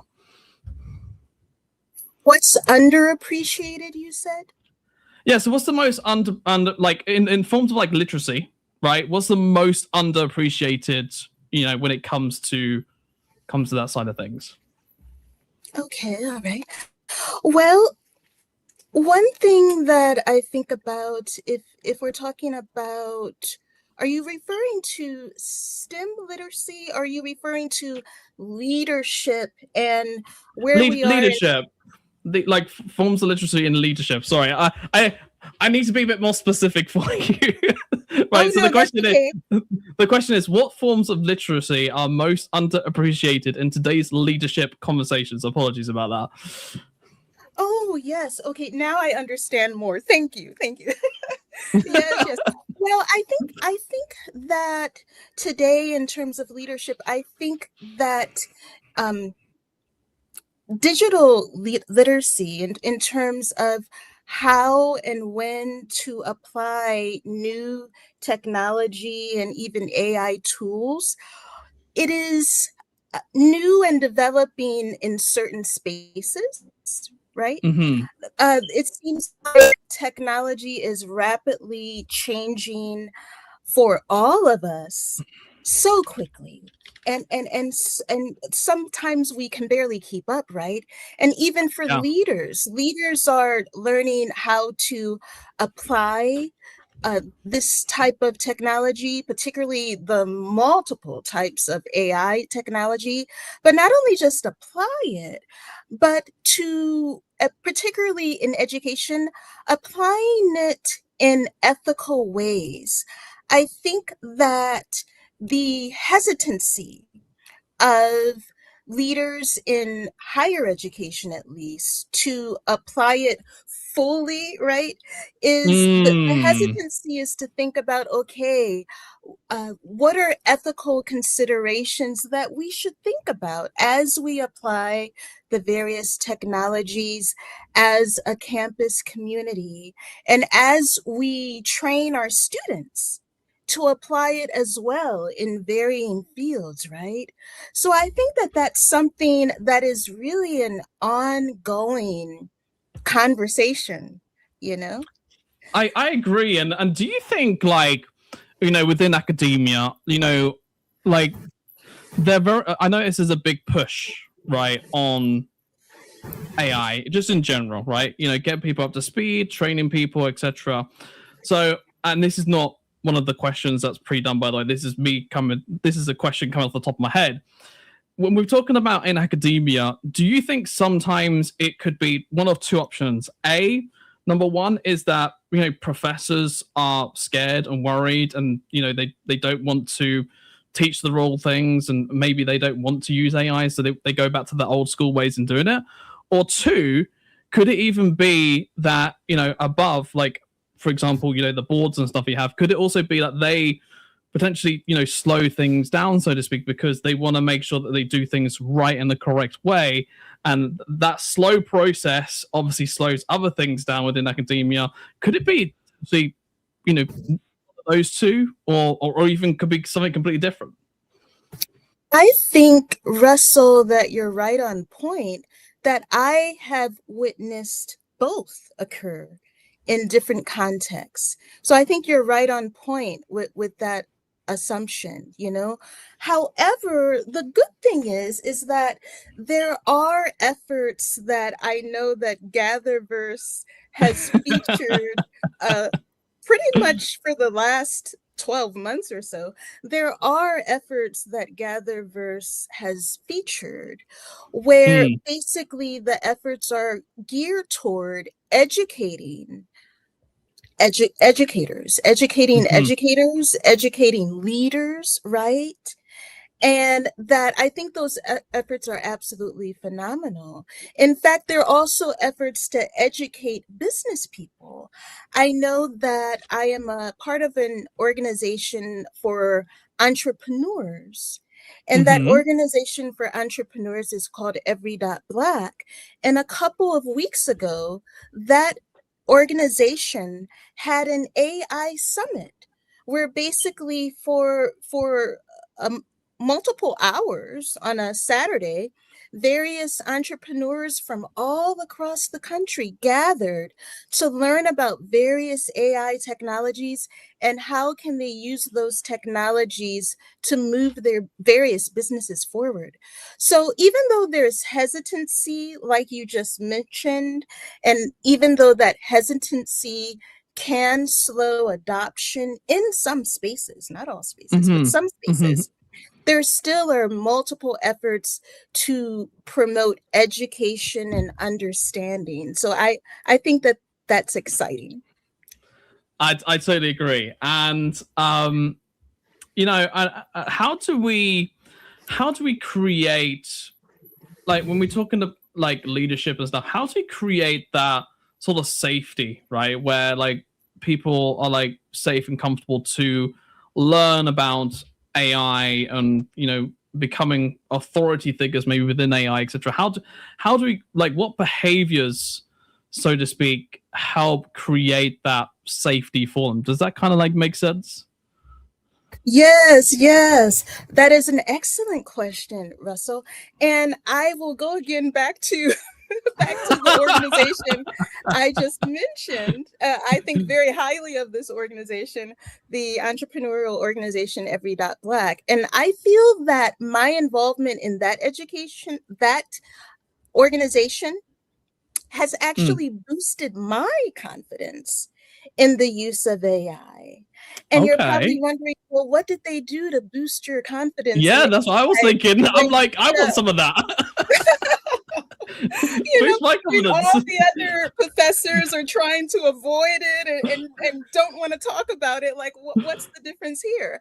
I think the Yeah. difference here is that the organization has been very intentional over the last maybe year and a half or so in making sure that every single week, for bare minimum 10 minutes, every single week, there is some sort of AI education at every single weekly meeting, you know? So every single weekly meeting, the entrepreneurs are either learning about a new AI technology, learning about its application, even learning about how people in other countries are applying AI. So I Right. think this consistent weekly sharing, so to speak, of everything AI has really boosted our confidence. In addition to that, the organization has offered like a type of AI tutorial sessions where you can come once a month. I'm sorry, at one point it was you could come once a week during a specific time in the week. And during that hour, basically you came in and the facilitator of that meeting would literally walk you through an AI technology and help you personally apply that technology to your business in real time. So it's like, it was literally like having an AI tutor right at your fingertips, you know? So I think that those types of practices, Russell, are something that can be adopted in other spaces as well, you know? I completely agree. And also, there's so many use cases in which AI covers as well. There's so many workflows that need to go on there. But I kind of want to I want to kind of just, my last question for you, Dr. Danielle, is, you know, when we're talking about leadership, when we're talking about authority, when we're talking about, you know, like the real world, right? You know, we're talking, and when we're using it every single day, and even academia too. How do we prepare ourselves for this endeavor? For example, in the previous roundtable, one of the things that they said was about critical thinking, you know, being like foundational and fundamental to prepare yourself for the future. So as a, you know, in leadership and authority, in academia, how do we prepare ourselves, or even as a professor, right, from your point of view, how do we prepare ourselves for that future? Right. Well, Russell, I agree with the last set of panelists, the importance of critical thinking, the importance of us as human beings to constantly hone and to develop our own skills, right? I firmly believe and know, as you mentioned in the past panel discussion, you know, that we have so many abilities as human beings that we haven't even tapped into. True.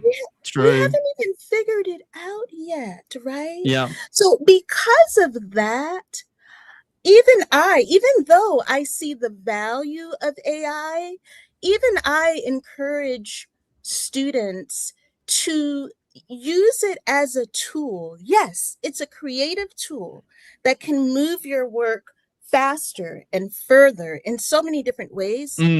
But guess what? You have another tool, right, in your head, and to never abandon that tool. That is so true. Yeah. Yes, because I feel that it is actually my responsibility to train students to recognize the value of both personal and development, but actually also using the AI tools in strategic ways, and how to avoid using it as a crutch, because using it as a crutch unfortunately can end up hurting us in a variety of ways, right? And So that's true, what Danielle. that's what I want my students to be careful of, and that I'm always preaching in the classroom. I'm like, develop yourself,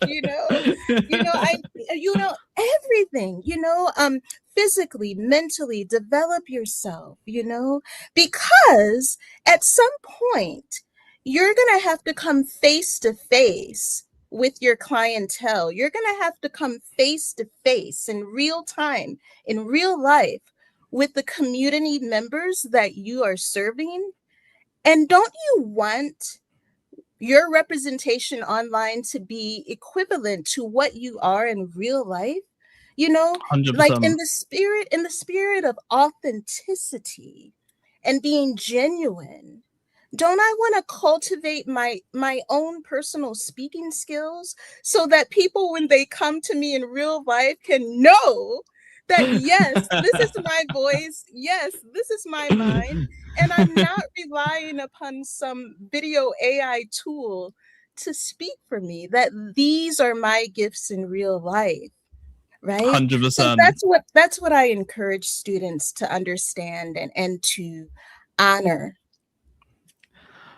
I think, first of all, I think that's amazing that you do that, and second of all, it's just, you're so right. The brain, the critical thinking. We've got so much to discover in our human minds. But on that note, Dr. Danielle, we have run out of time. But I wanted to say a special thank you for you joining us for this fireside chat, and we really appreciate you spending time with us today on this amazing discussion. So thank you so much. And that is it for this fireside chat. Make sure you go and check out Dr. Danielle and follow her on LinkedIn. And on that note, I will see you very shortly. Our Gather was well. Thank you. Thank you. Goodbye, Dr. Danielle. Thank you.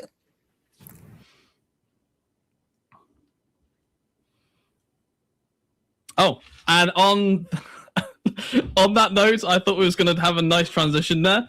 But on that note, that is it for the GatherVerse Education Crisis Day 1. What an amazing first day of the summit. And we've got day 2 to come tomorrow. There has been a lot discussed today, from critical thinking skills to the future of education, to even the past of education, to even what you can do now. So really excited about what happened today, and there is so much to come still for day 2 tomorrow. And I just want to say also a personal thank you to each and every one of our panelists today. Also a personal thank you to each and every one of you for watching, for listening, if you're working right now or if you're watching at GatherVerse.live and various social streams as well. We really appreciate everything that you support and everything that you guys support with us here at GatherVerse. And I think that is it for today. So on that note, I'm going to round things up. And there is, like I said, much more to come tomorrow for day 2. So on that note, we really appreciate you. And from everyone here at GatherVerse and the team, it's been a fantastic day 1. See you tomorrow. Bye.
He's on a drug.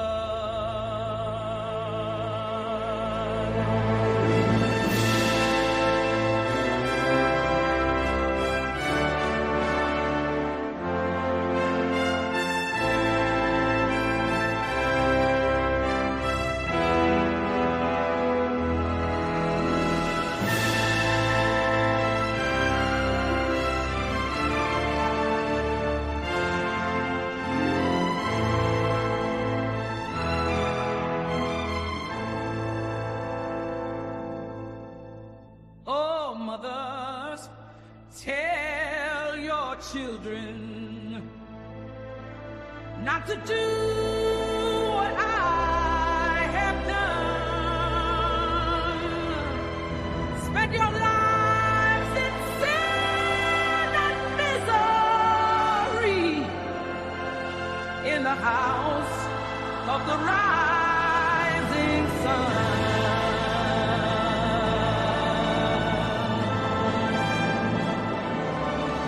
Well, I got one foot